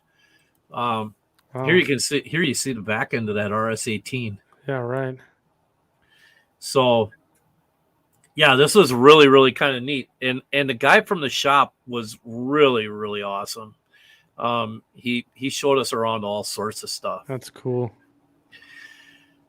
That's really This is one of the neatest things, pictures I think I took. And I know it sounds weird, but the story is that this sign is in its original location.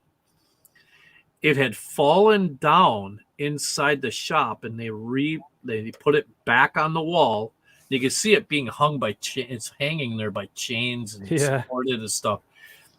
This sign is the original Minnesota transfer sign on the original wall of the outside of the Roundhouse. This was the original outside of the Roundhouse. Wow. So they keep this sign there, and it is absolutely amazing. I couldn't believe that, because where we are here, this is all new. This is all newer, and more modern construction and stuff of that nature. This is where the original brick Roundhouse kind of ended. So that was really kind of a neat thing, I thought.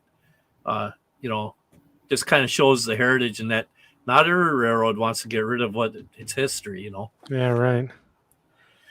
So this is your friendly neighborhood RS-23 that hangs out in Fridley, Minnesota, and that's pretty much where it stays most of the time, from what I understand. There is somebody, John. Oh, what is his name? I forgot to write it down.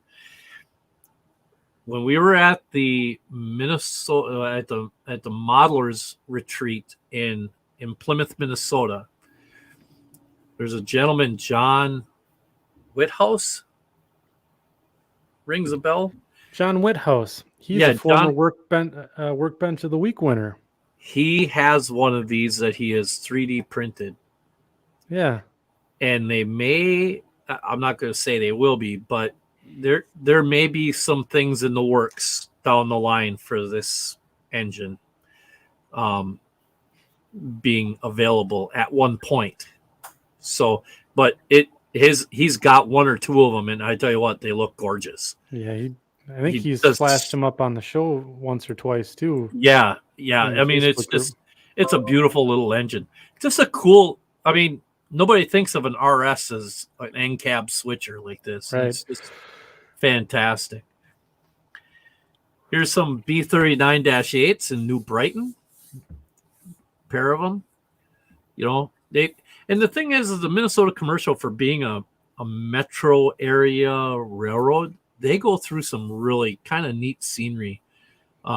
So they actually have some very pretty scenery that they go through. It's not just all skyscrapers and industries, you know.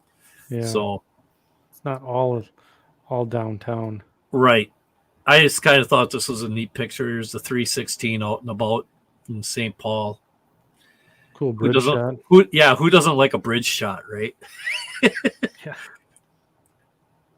Now, during the modelers retreat last year, or the operators retreat that we had, or that they Twin Cities division had hosted, I got the opportunity to operate on Dan Dosa's layout, and he models a Minnesota Commercial.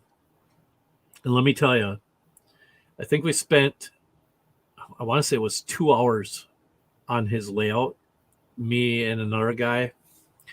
And I was 3 feet away from this other gentleman, and I never knew it. Yeah. That's how engrossed you become in this layout. This layout is only like 6 or 7 feet long, maybe 8 feet long at the longest, and only about 2 feet wide. Mm. And it is 2 separate layouts, and the layout and it is 2 separate layouts because he models 2 separate divisions. Down here on the picture on the left here, this is his variation on the Hiawatha district. And then on the top right here, this is his variation on a different portion of the railroad. Wow. So and each of them, if you look like right in this area here, this is the staging area for the upper deck. And over here, this is the staging area. I'm sorry, yeah. And underneath that, there's a staging for the bottom deck. So the 2 stagings don't touch. It is literally 2 separate layouts in That's one cool. space. There's some pictures of the Hiawatha district off to the right. This is really cool that we got to actually see a short line of the show translated to a model railroad. Mhm. It's Like, kind of yeah. It doesn't happen a lot, you know. No, I it mean, doesn't happen much. no, and I thought, I hate to say it, but this is kind of one of my favorite pictures. This one coming under the underpass there, or overpass. That's Yeah. I like the way that one turned out. But this is the bottom deck. This is off to the right here is or down to the bottom, I guess it would be, is where you're coming out of staging. Hmm. This is up here. This is the top deck. You have a chemical plant. This chemical plant, if ever you felt as if you had more hair than you really thought you wanted, this is the spot to go to take care of that problem. This is absolutely, and I do this all the time in real life. As a real railroader. As a real railroader, this was an incredible challenge. And I don't understand how some people could do it the way he's got it set up.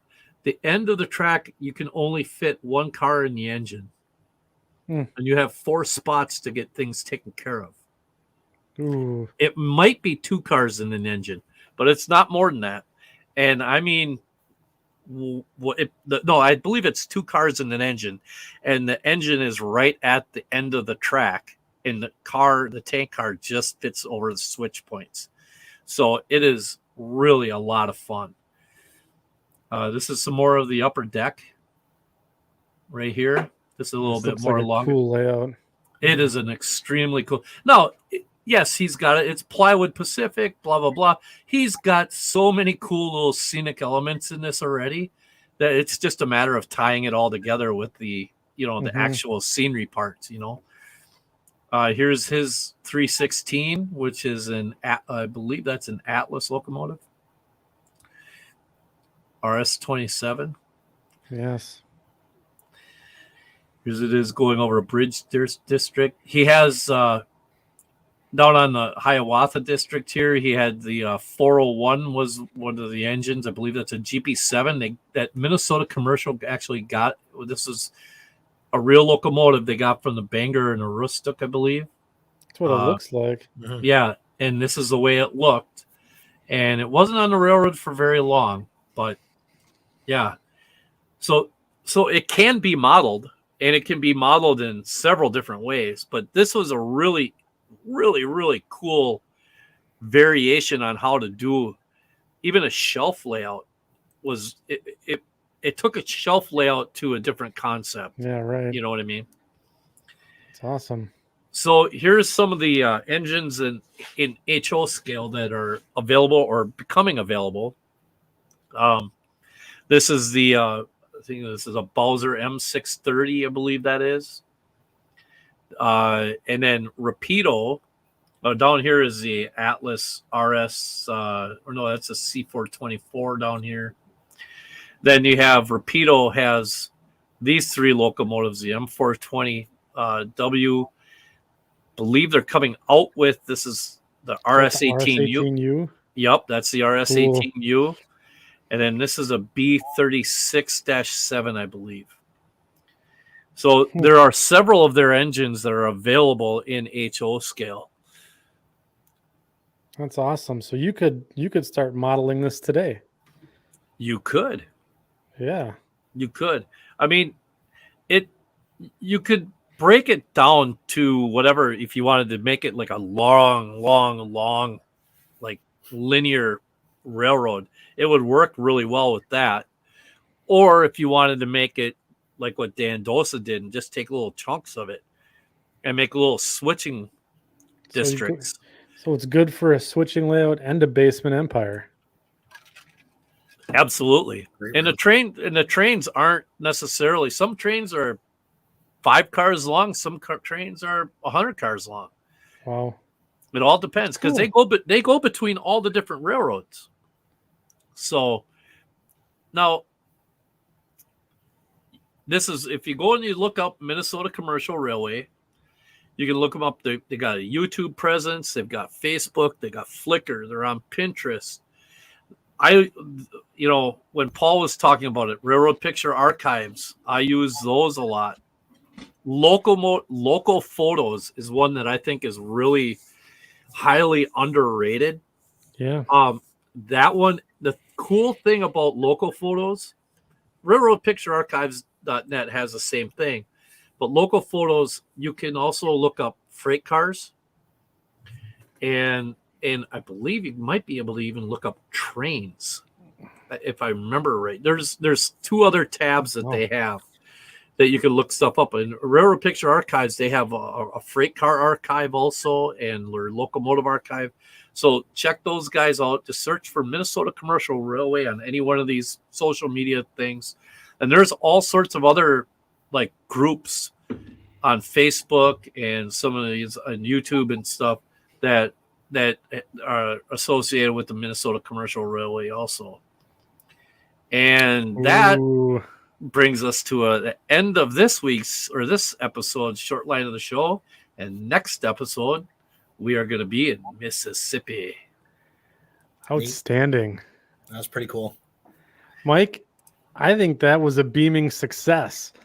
If you have to ask me, I like how you put that presentation together for short line of the show. Yeah, I thanks. It was kind of cool. Yeah. I owe it to Andy for putting the template together, because if it wasn't for Andy, I would not have been that organized. You guys all know that by now. So yeah, let us know in the chat if you like the new format of short line of the show.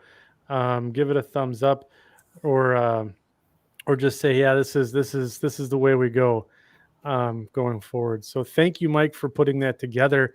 I think it's time to get back to the rat bag here. Yeah. What's that? Back to the rack bag. Back to the rat bag. So we're gonna where we last left our heroes. Okay, You're back up and running there, Paul. Well, it's not sharing here. Oh, I think I have you still shared. Oh, was he? Yeah, I had him up still on the thing. I can remove it when we can start over. That's fine. So would I go back to present? Yeah, we'll do the present, and we'll get it in there. But no, I thought that was fun, Mike. I liked how you tied everything together from, the history all the way to the models. That was good. You captured everything. Thanks. I tried to have as much fun with it as I could, so that's cool. Yeah. Looks like people liked it, so I mean, it's. Yeah, I think it was well done. I really like how the model tied into the prototype. That was like the candy to the. I actually came up with that while you were talking, believe it or not. No, it worked out great. That was a great job, Mike. Thanks. Yeah. Okay, so we're ready to continue. I think we press on here, Paul. Okay, here we go. So we'll continue on. So to do all the little rust pits, dings, and scrapes, I found a really easy method to do this, guys. I like to take all the mystery out of the weathering process for everybody, make it so easy. If this guy can do it, you guys can do it. So I found these brand of, they're like a marker. I found this at the local craft store. I've actually found these at Michael's. So that'd be your Hobby Lobby in the States. But I found these at Michael's. I found these at any of these craft stores that I go and buy my paint supplies. So I buy my paint supplies here in Canada from an art store called Curry's. But you'll be able to find this at any quality art place for this. But you'll find these kind of markers too. So I've found Copic, and I use Sepia. And I've also used these Prismacolor fine tip marker colors. And this is how I do all the little rust pits and scrapes. So what I'll do to make the rust pit, I'll look like, so I could see, like, again, I'll follow prototype, but just for demonstration purposes, I'll do this. So we'll put them in a few random spots. If I had to make a scrape, make a scrape. So we put that on like that. You just let it dry for just a couple seconds. I'm going to get a flat paintbrush here, and you're going to grab those spots and you're just going to pull down.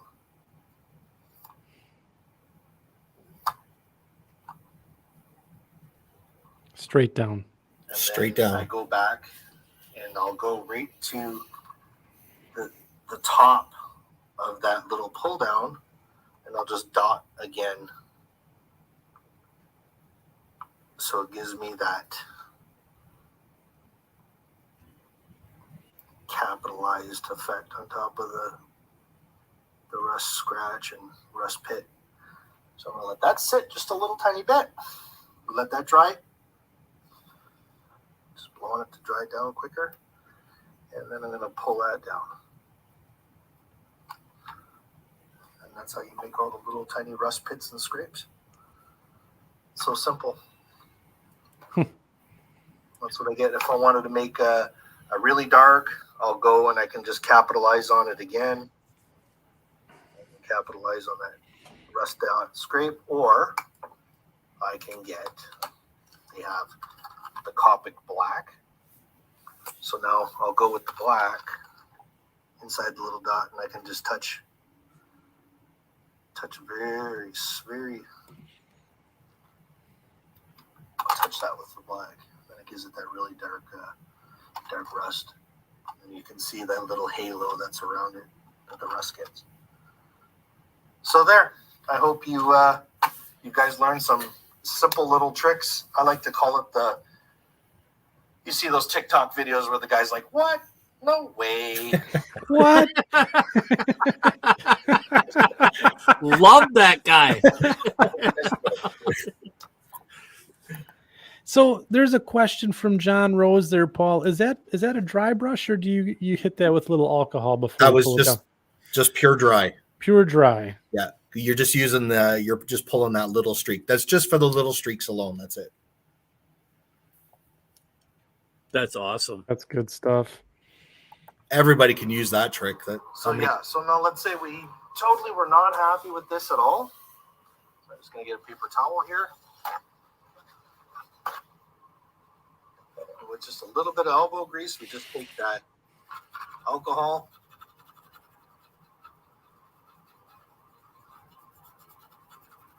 We're going to wash the car.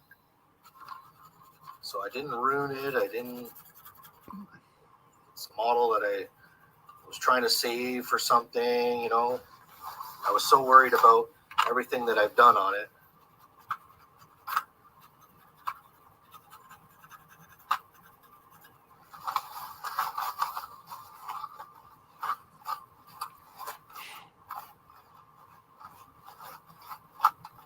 I can just take it off and start all over. Wow. Okay, now I have a question for you on that. Yep. Now, what if I have a car that I painted myself, a custom painted, and it's decaled, and I've got a set of I've got dull coat over the top of it. I did something, I just don't like the way that looks. How worried do I need to be that I'm going to damage the decals with that, taking that alcohol to it after, you know what I'm saying? Yep. So after you've painted it and you've decaled it, so I presume like you gloss coat the model after you've done it. You put your decals on, then you gloss coated the model again, correct? Sure. That's really how to if you really want to make a model where it doesn't show no decal sheen, that's actually how you paint it. You finish the model, you gloss coat it, put your decals on it, all your setting solution, and then gloss coat it again. And I guarantee you won't see none of the edges of the decal. Just as a former painter of all kinds of models, that's exactly how I do it. But when you put that I call it the finish layer of gloss coat, I make sure I put it thick enough that I'm getting rid of those decal edges. Because this method, if your decal was rough and it has that little ridge, so when you're going to pull those streaks, it actually shows up in the model. So you got to make sure that your decals are well covered. But once they're well covered like that, if you followed what I just said, weathering is exactly like weathering any other car after that. Okay. Yeah. Okay. So question, so you use 70% isopropyl alcohol. Yep. Do you use that over 91 or 99 for a reason? Never use 99 or 90. I use that to actually strip the paint.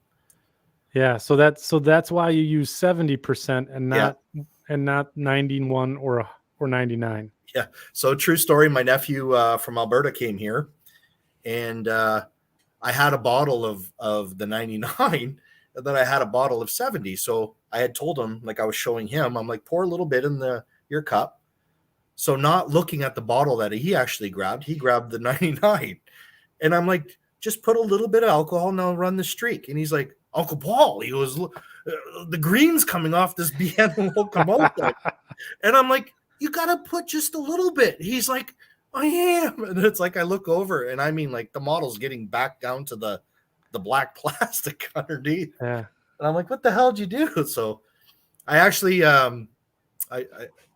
if you guys go on my Rat Bag site, you're going to see there's a BN SD45. I actually had to fix it, and we made it look like an oil spill coming out of the doors of the locomotive. So we rescued it, and it was funny when he went back to Calgary, he was showing his friends, and they're like, oh, how did you weather that? He goes, well, you got to start with 99% alcohol. Oh, no. It was just a funny joke, and it becomes a funny thing now when we do the models. So let's go to the roof with the peeling paints effect. You got your salt chipping methods. You have all kinds of different methods, right, to do that. everybody has their own method how to do that. Here, I'm going to show you mine. So yes, we use the Sharpie, and that's how I create the effects of the peeling paint on the roof and Silver Sharpie. Ways in that. All Really? go around and just give little touches in the areas, and then that gives us that effect that you're seeing. Yep. Take all that mystery out of it. Just a Sharpie, and then when we hit it with dull coat again, it gives it that dull galvanized look. This is also very effective when I do my truck trailers. So I'll just pull up a truck trailer here. So here I just have a trucks and stuff regular trailer. You can see it's very blank and boring, but if you ever see a real life trailer, it's an extruded piece of aluminum that's on the side sill, and it's around the doors and all the door hinges and that. So it's just good to use the Sharpie, and you can just recreate that effect. Oh, wow. With your Sharpie. Helps to have a steady hand too. The side sill. Yeah. We need to get that what no way guy queued up on a What? Something so No simple way. in your arsenal, and you can create some pretty cool effects. That's really cool. So this is just regular craft wire. I have a 26-inch gauge floral craft wire, and this is what I use to make all the airlines on my trailers. So just taking a cheap little trailer to make filler stuff for the intermodal, but you can see how that works. And then I'll go again. I'll do a second pass to make that aluminum. I will go around all the little detail here, and I'll have a pretty effective trailer when I'm done.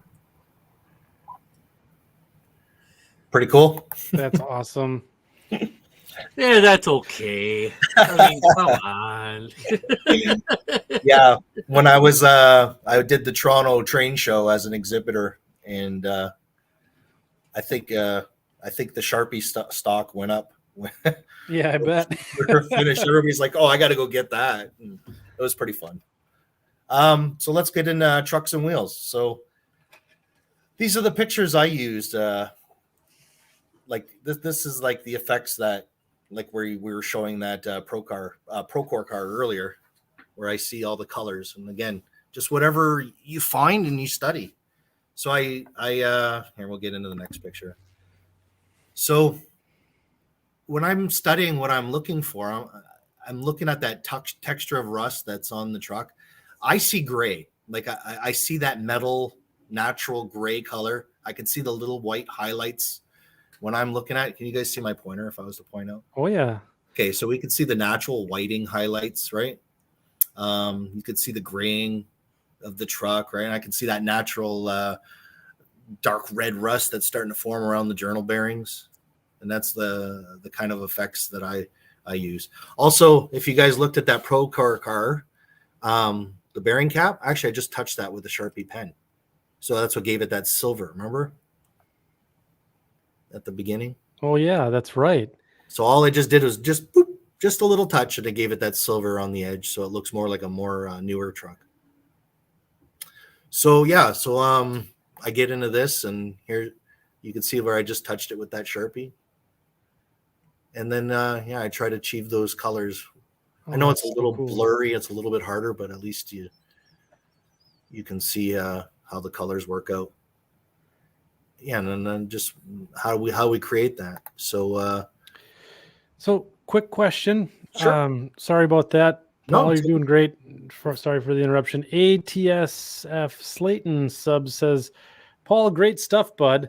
If the Sharpie flows beyond the aluminum panel, and we're talking about the truck trailer before, what can you use to peel it back? Do the 70% alcohol and just start washing it off right away. Go. Yep, comes right off. For sure. Awesome. Okay. So we're going to get into our wheel sets because these are machined little parts, right? When we get their models.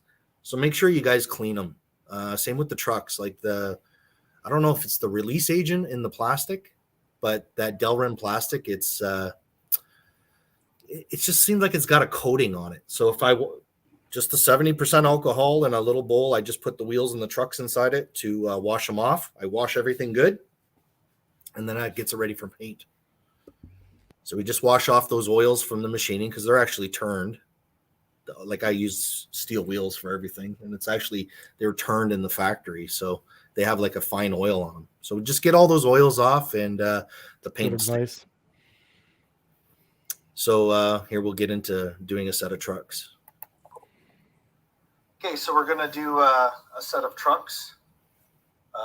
So the first thing I did was I'll wash these. I'll wash these real good with, all I just do is put them in an alcohol bath, and then I clean them. So I'm going to go ahead and do that, and we'll be right back. So it's just reiterating what I said. Now, when you do that, because you've just gotten them clean, Mm-hmm. do you go and, because you have to handle them so much, do you use gloves after that? Yeah, sometimes. I personally really don't have a lot of oil and moisture in my fingers. No, I don't. It's just from all the years of unfortunate work that I've done. I really don't have like I can't snap my fingers or nothing because my fingers are so dry. So for me, it doesn't really affect anything that I do. But if it was something that I was really worried about, I'd just use a pair of latex gloves or use some kind of like alligator clip to hold it. There you go. Oops, sorry. Oh, you're doing great. Okay, so they're all dry now, and we're going to give our trucks some color. So I like to do the base color. I found this product. I don't know if you guys can get this in the States. Here in Canada, we have a chain of stores called Princess Auto, and I found this color. It's a cast iron color. It's mostly for automotive parts and stuff, but it's really great. It's self-leveling, and I found the effects that I can create to make the trucks pretty spectacular. So I liked what it creates. So cast iron, dynamic. I'm sure you guys can do some research and find it. If you guys can't find it, I'll be happy to buy you a can at Princess Auto and mail it to you. So at your cost. At your cost. And we're going to hit our trucks. We're going to get our trucks all around. You can't screw this up. Even if you put it on thick, it levels out perfectly. Really? Yeah. Really? Okay, so I'm going to let it dry. That sounds like a challenge.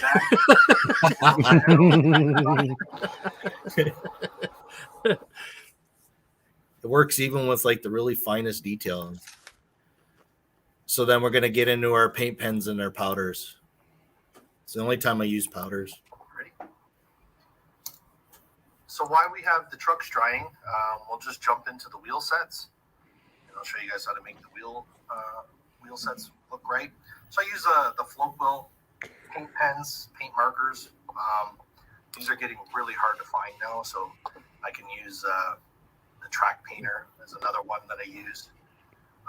I've even just used the actual craft paint, but I like the way that this adheres to the product, so I'll do one in each so you guys can see. So all I'm just going to do is paint my wheel face.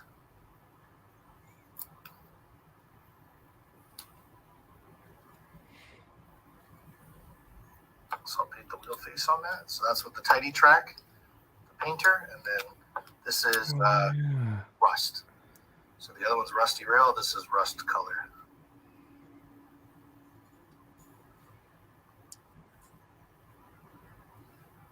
I usually do the front, the back, and the axle.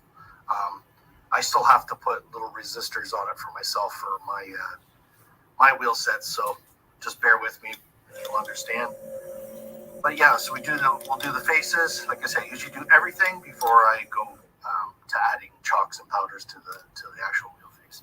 So it's just showing you, it gives you the two options of colors. Oh wow, But, It's cool. yeah. Easy peasy. So easy.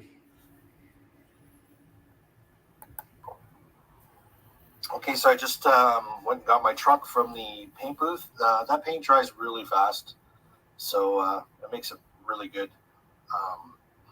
Very productive if you want to weather stuff pretty quickly. So you can see now it's got that grayish tint to it. It almost looks like that real cast iron right from the factory kind of look. And there you can see it compared to a factory truck. So you got that look, and then we're going to enhance it even more. So the first color, so I'll do it over top of my plate. The first color I use, I have this MIG rust color. I like to use the MIG rust, and I go inside all the springs and the hardware of the truck. So I go in there, I'll rust that up. And you can see I just give it an overall general look. Now this is where the pan pastels I find come in really good, right? So I go with like a little bit of this light brown earth color. I'll go and I'll brush around the truck with it. I'm going to go in here. I take a little bit of the black. I go down beside each side of the spring housing. I will take the gray pan pastel. Now I'm going to give the gray a nice little bit of an earthing tone over it. And then I'll just go with a little bit of black.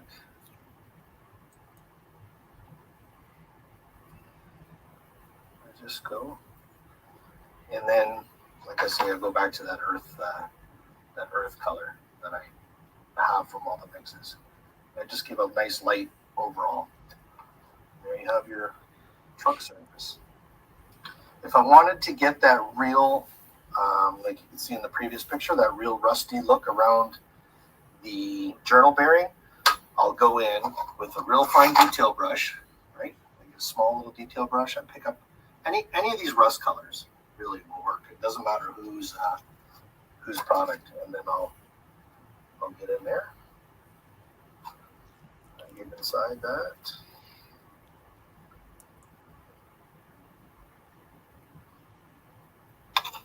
Inside that, and then I'll give it an overall. And now you got that nice reddish rust up inside the truck. So pretty simple how I do the wheels and trucks. Wow. So here's my question. Stump the stars. Do you save the residual that goes onto the pan and make a general dirt color out of it? Or what do you do with all that extra powder that's sitting on the pan? It comes up in the next video. Ooh, All right. foreshadowing. Oh, we do have a question though that Tim Moran asked, and it's Yeah, a good so question too. It was a good question. So Sealing Tim- it? what's that? They're gonna ask me about sealing it? No. He Tim Moran says, would you use a darker color for steam or transition era trucks with the solid bearings to simulate the oil leakage? Yeah, I would use a lot more of that pan pastel blacks. I'd use the blacks and the grays to give that that oily effect. And then same on my wheel faces once we get in the next one. Once we do the wheel faces, I would use a lot of that black and the gray and the earth color on the wheel face, and I'd leave it thick and chunky. Because if you ever look at those older steam stuff, everything's like real grungy and thick. Yeah, right. It's got a lot of dirt associated to it, like a lot of like buildup. Yeah. Ugh. It's good stuff. Oops, wait. Oh, come on. Where'd my wheel one go? Uh-oh, I lost a video. Oh, he fits right in. The production values. I lost a video, guys. I am so sorry. So what I do is I take the wheel set. Yeah. I don't know what happened. So I just take the wheel set, and I will take this all the scraps that's left over from all those brushings after all this time. It's just a mixture of like rusty faces, and all I just do is take that. So the paint on the wheel face is actually just a little bit tacky. It's not wet, but just a little tacky, and I just go around naturally around that wheel set, just dabbing. Mm-hmm. I don't know what happened to that video. I apologize. So I screwed that one up. Well, that's all right. I mean, but then ultimately what you're doing then is with the paint being a little tacky and you're adding that powder, you're creating that texture. Yep. Yeah. Cool. That's what gives that look. Powders I found to personally, I have no preference on which ones. I find the pan pastels it's a little more like an oily thick to me, so that sticks on the wheel. Sorry, the truck face is better, but I use the aim. I use everything, whatever. So there's like no rhyme or reason, and no two wheel sets I do the same, so that the like naturally in the world, each wheel set is different, right? Yeah, So exactly. so feel free to mix them up as you guys are putting on the paints on the faces and such. And then is the method the same then? So you seal the powders afterwards? No, I don't even bother sealing it. You never handle it enough to affect anything. I never seal the trucks on the. You're always grabbing it from the middle of the car, right? Yeah, you're usually grabbing the freight car when you have to. You never handle it. I've never handled it enough where I'm actually affecting the paint on the trucks that I've done. If you try to seal it, you just blow everything off. No, that's a good point. Yeah, that's like a big drawback to using powders, right? I mean, that's right. This is the only time I ever really use powders on the. Sometimes I'll go after, and this is a whole nother episode, but I'll go with the powder just on the door track and the door hardware, with like very little powders on the actual car product itself. So here's our tonight's takeaway, right? We don't worry about making our mistakes. We can wash this stuff off, right? Then at least give it a try, or at the very least, at least just give that shiny plastic car a shot of dull coat just to make your model look more realistic. Nothing kills the whole presentation of a layout when everything's that shiny brand new car. Yeah, right. Just have fun, guys. This is all about having fun, and with this whole community, it's just great to share talents and tricks, and there's no real self-made guy. We all help each other. That's my big thing. We're contributing to something greater than ourselves. Yeah, agreed. Oh, hey, I hate to say this, but Dennis Lippert has something he's got. Listen to that.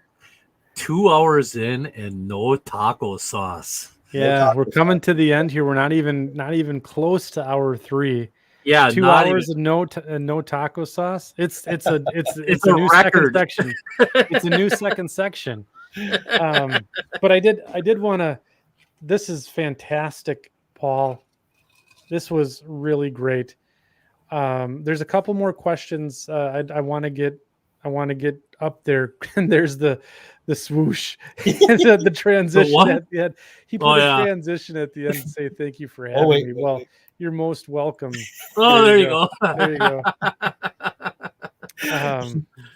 But does it work on couplers as well? So the wheel technique that you showed. Absolutely. Yeah. So that's actually a whole nother little thing. So I can walk you through it real quickly. Sure. For couplers, what I'll do is I'll use the powders on the around the coupler itself, and then I actually take a little file and metal file, and I'll file the very end of the coupler so it looks like the shiny metal on the end of the knuckle where the cars clash together. Oh, nice. Yeah, and it makes another where the wear marks are on the. Yep. Yeah. And then also the couplers actually work better.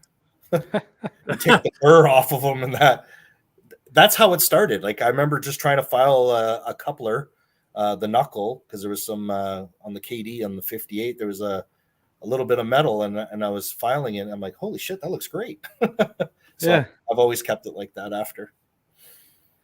That's fantastic. So I love that you added your email there. So the folks that are watching the show tonight, you have no problem taking questions or comments from them? Absolutely. I'll make sure I answer every single question. You guys send me an email.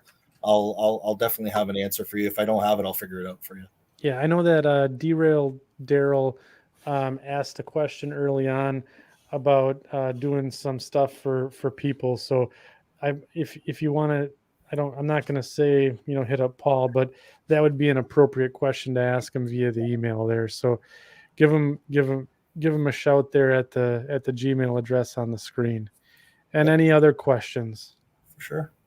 Outstanding. Okay, so I did want to say this is fantastic presentation, Paul. Thank you for doing this for us.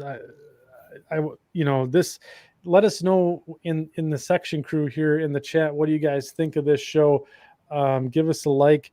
If you haven't subscribed yet, go ahead and subscribe because we're going to have more content like this coming. Paul is signed on for a 20 show contract with us. But we have an opt out after 15. Yeah, so, we can have a club buyout after we have 15. a club buyout after 15. So it's fantastic. So any questions while we close up shop here, get them into the chat while we still can. Paul, you said that you had something special that you wanted to share with us tonight on top of this. Yes, absolutely. So I actually have two things special. Guys, if you guys make sure you guys got to hit that like for Mike and Andy on the YouTube site. And I have a gift I want to present that we can raffle off. I actually have two. So I have a Green Bay and Western shirt, but I only have a medium. So if you fit into a medium, I have a shirt we're going to raffle off. And I have a freight car that I'm working on. I've done the roof paint peeling effects. I got some little bit more to do on the bottom, but I have just a generic 50-foot freight car that we're going to give away for everybody. So make sure you guys you like and subscribe to Andy and Mike here. So how we're going to do this this evening then is we're going to go ahead. Ooh, are we going to do our spinny thingy? We're going to do the spinny thing. Oh, again. I like the spinny thingy. That's so awesome. The spinny. We're going to do the spinny thing. Wait till you see this, Paul. This is awesome. This is the fun bit this here. This is kind of cool. So what we'll do is we're going to go and we're going to do hashtag rat bag. David Winter, I said the same thing before the show even started. Yeah. What's that? He says, have you seen this crowd? A medium. Well, it might be a good tapestry we can hang on a couch or something then. Yeah. At least just frame it like a jersey. Yeah, there you go. A dog shirt, maybe. Yeah. We're gonna do. I'll bring this up on the screen here. So hashtag rat bag. Why don't you go ahead and put that in the chat? We'll raffle off the car first. So let's get those entries in there. The car's got. I've got all the coupler details. Got the airlines on it. I even done underbody, full underbody. Ooh, wow. Full underbody. I'm still working on the underbody. I still have to finish weathering the bottom, but you can see I put in all. It's that way. It's got all that detail. So if you guys are running your layout, you can see all the hanging brake detail. And ooh, that's a cool looking. That's a slick looking car. So I have a friend that got a divorce, and we were helping him with his estate, and this is the last of it. And it was just all stuff that he had over weathered, and he had done some. Unfortunately, not so great work. So, that's what we did. We were doing the freight car rescue. I was actually making a series of those. So this is one of the freight car rescues. Beauty. Like even if you'll see this patch, so this panel, like when I was trying to wash the bad weathering off, it actually messed it up. But see, we just turned that into a neat little trick. So yeah, isn't it funny how some cars just do that? Yeah, it's only like one little 3-foot area, and it'll just be the rest of the car will look fine, and it's one spot. Yeah. You know, it's just a subtle weathered car too, so it's not like overdone. That's a cool looking car, though. You could see the paint chipping and when I'm working on it. Yeah, it's beauty. So there, while we're collecting comments here for the hashtag rat bag, James Sutton did have a question. He says you showed 8 colors early on in the presentation. What were those? So we went through the big 3. You want to do the big 3 again, and then what other 5 did you have out there? Okay, so I also had the white, Payne's gray. Let me grab my paint thing. Yeah. So this is What is it? Raw umber, burnt sienna, and what is it? Right?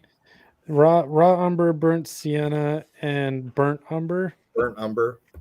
I've also used a color called red oxide. So if I really want to get like I really, because this could actually be part 2, guys. So Yeah, right. if I really start getting into all the colors, yeah, like, and I actually have transparent colors too, where it's a little more subtle when it goes on a car. But this this red oxide, if I want to do like a real heavy rust line, or like especially on a hopper car, like coming from the catwalk supports, like that's where I would go with really, really, really fine hair brush, and then I would go with that real fine brush, and then do that little tiny streak, and then pull it with the big flat guy. So that's a color I use. I have the yellow ochre is another color. Yeah, that was the colors. That's what they were. Okay. So are we ready to do the deed here and draw? Boy. for the rat bag. Oh, The Conrail car. So we'll go ahead. Let's see here if I know how to do this correctly. you did it. Oh, here we go. Here we go. So we got under hashtag rat bag. Here we go. We're gonna hit draw. See who comes up.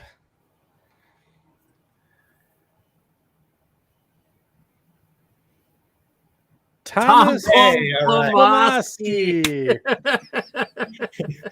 Wow, I gotta go redo the car real quick, because if it's going to him, Now there's no pressure at all. no pressure at all, right? Oh boy. Yeah, well done, Thomas. And I think what we'll do is we flashed Paul's email address up there. Was it, what was it again? Ratbag rail car? Yeah, at Gmail. Gmail.com. Yeah. And it'll be in the show notes. So yeah. So get in contact with Paul, and he'll get that shipped off to you. Yeah, for sure. Just give me your address and that, and I'll mail it out to you. Well done. I think what we'll do here then, we'll do for the second drawing this evening as we close up shop. I think what we'll do is we did hashtag rat bag for the car. Probably should do hashtag rat sack for the shirt. Rail car. Rat bag. We'll do rail car. Hashtag rail car. Rail car. We'll do hashtag rail car for the shirt. Let me Didn't get that up backwards. there. What's that, meow? Shouldn't we have done hashtag rail car for the rail car? Yeah, production values. It's really. You got to keep them on their toes, Mike. Right? I know. No kidding. Oh, rat shirt. Yeah, the rat shirt. There's a good one. Yeah, rat shirt. We do rat shirt. Here, let me I'll tell you when to start putting the comments in there real quick. Just give me a hot minute here. We're gonna sec that, and then hashtag rail car. All right, everyone, start throwing your hashtag rail car in there, and we'll take some final questions, do the drawing, and we'll get out of here. So again, medium shirt, but still fine quality. I have the Green Bay route myself. Oh, yeah. Yep, and I wear it quite a bit. I do too. It's in my weekly rotation in my business meetings today for a bunch, and I had the Green Bay route loud and proud. So the shirt started with when I was doing the basement videos, because I just wore work clothes to work down here. My wife's like, "You look homeless." She goes, I can't believe you're posting that. So she's like, you got to do so. I found this local lady in town that makes them, and she made me a bunch, but she messed up because I said, again, none of my friends are small, or I'm like, I need extra large and 2 extra large. So she gives me large and 2 extra large, and I'm like, medium and 2 extra large. It's actually a large shirt, but it's a medium. Canada's a little smaller than American sizes, but it was funny. It was all good. We do everything big here in America. So any, I guess, last round for questions here for Paul as well. I again thank him so much for coming. He's available on social, on his YouTube channel, on his Facebook group. We'll have all that contact information in the show notes. And again, he gave you the email address. So if you want to get a hold of him, ask him questions, all that good stuff, please do. He's been a fantastic guest. So truly appreciate that. We'll do last call here for the shirt. So hashtag railcar. And we'll do the drawing here real quick. Hashtag not prepared is what this guy is here. So we're back to normal then. Yeah, it's pretty much standard procedure here. So here we go. We're gonna hit the 11. button. Oh boy, here we go.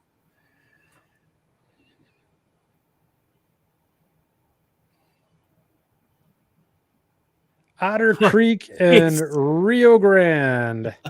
All right. Wow.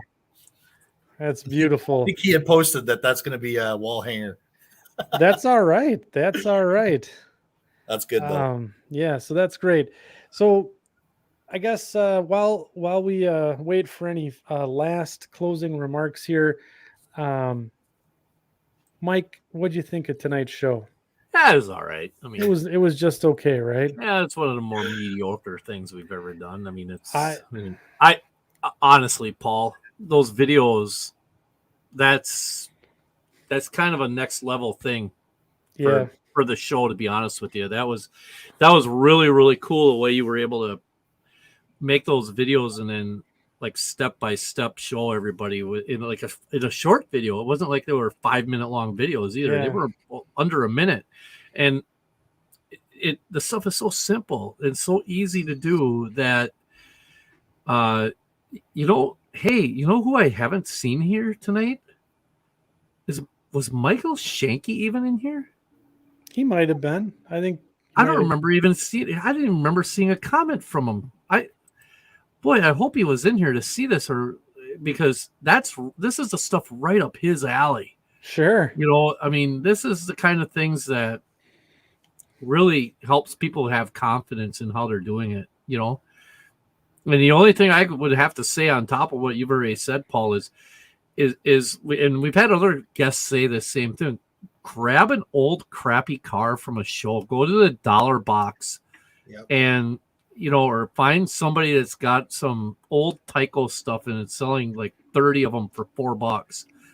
Grab all 30. Doesn't matter if they're tank cars, hoppers, whatever they are, and just use them as your practice, almost like a practice canvas. Yep. For sure. And try those things out before you go and do it on our $60 car. So just dive in. You're fine. Yeah. The way Paul showed us tonight, you should have no fear. And you can dive right into that $60 car and start taking stuff off. I don't worry. Yeah. Even with Skill Trains locomotives. Wait till you guys see what I'm going to do with this this new SDL 39. I got all of them. So I'm gonna. Oh man! Remember the 587. The 587 at that point should be almost orange and black. Yeah, where it was coming back through. Yeah, I have I got a couple of CN Jeep 40-2s. It doesn't fit my era, but I wanted to always make the model where the primer is coming through the sergeant stripes. So I'm going to be working on one of those. That's one of the series I'd like to do for my YouTube channel. And show everybody how to do that. Like, cause that's a little more an in-depth project. There's a lot of taping to make that, like a lot of, putting tape down to make the stripes and the fades correctly. And I got a few things. I like to do things too for other people that would not fit in my general area. Cause like, Mike, my timeline, I modeled 1993, the Green Bay and Western. There wasn't a lot of graffiti back then. Like, no, not a lot. No, like you caught a few, but like not like today's cars where they're just plastered. So Yeah. I still like to do that. I like to do that stuff, but it doesn't fit my time. And it's one of those kind of models. Somebody might approach me and say, "Hey, do you think you can do it?" And I'm like, "Oh yeah, let me try that." Or I'm always up for the challenge to. And my friends all challenge me. "Oh, how do we do this?" Or "How do I make those stains with the coffee being thrown out of the window of a locomotive or something?" So I'm always trying to recreate those little steps. So I'm always up for a new challenge. Let's just say that.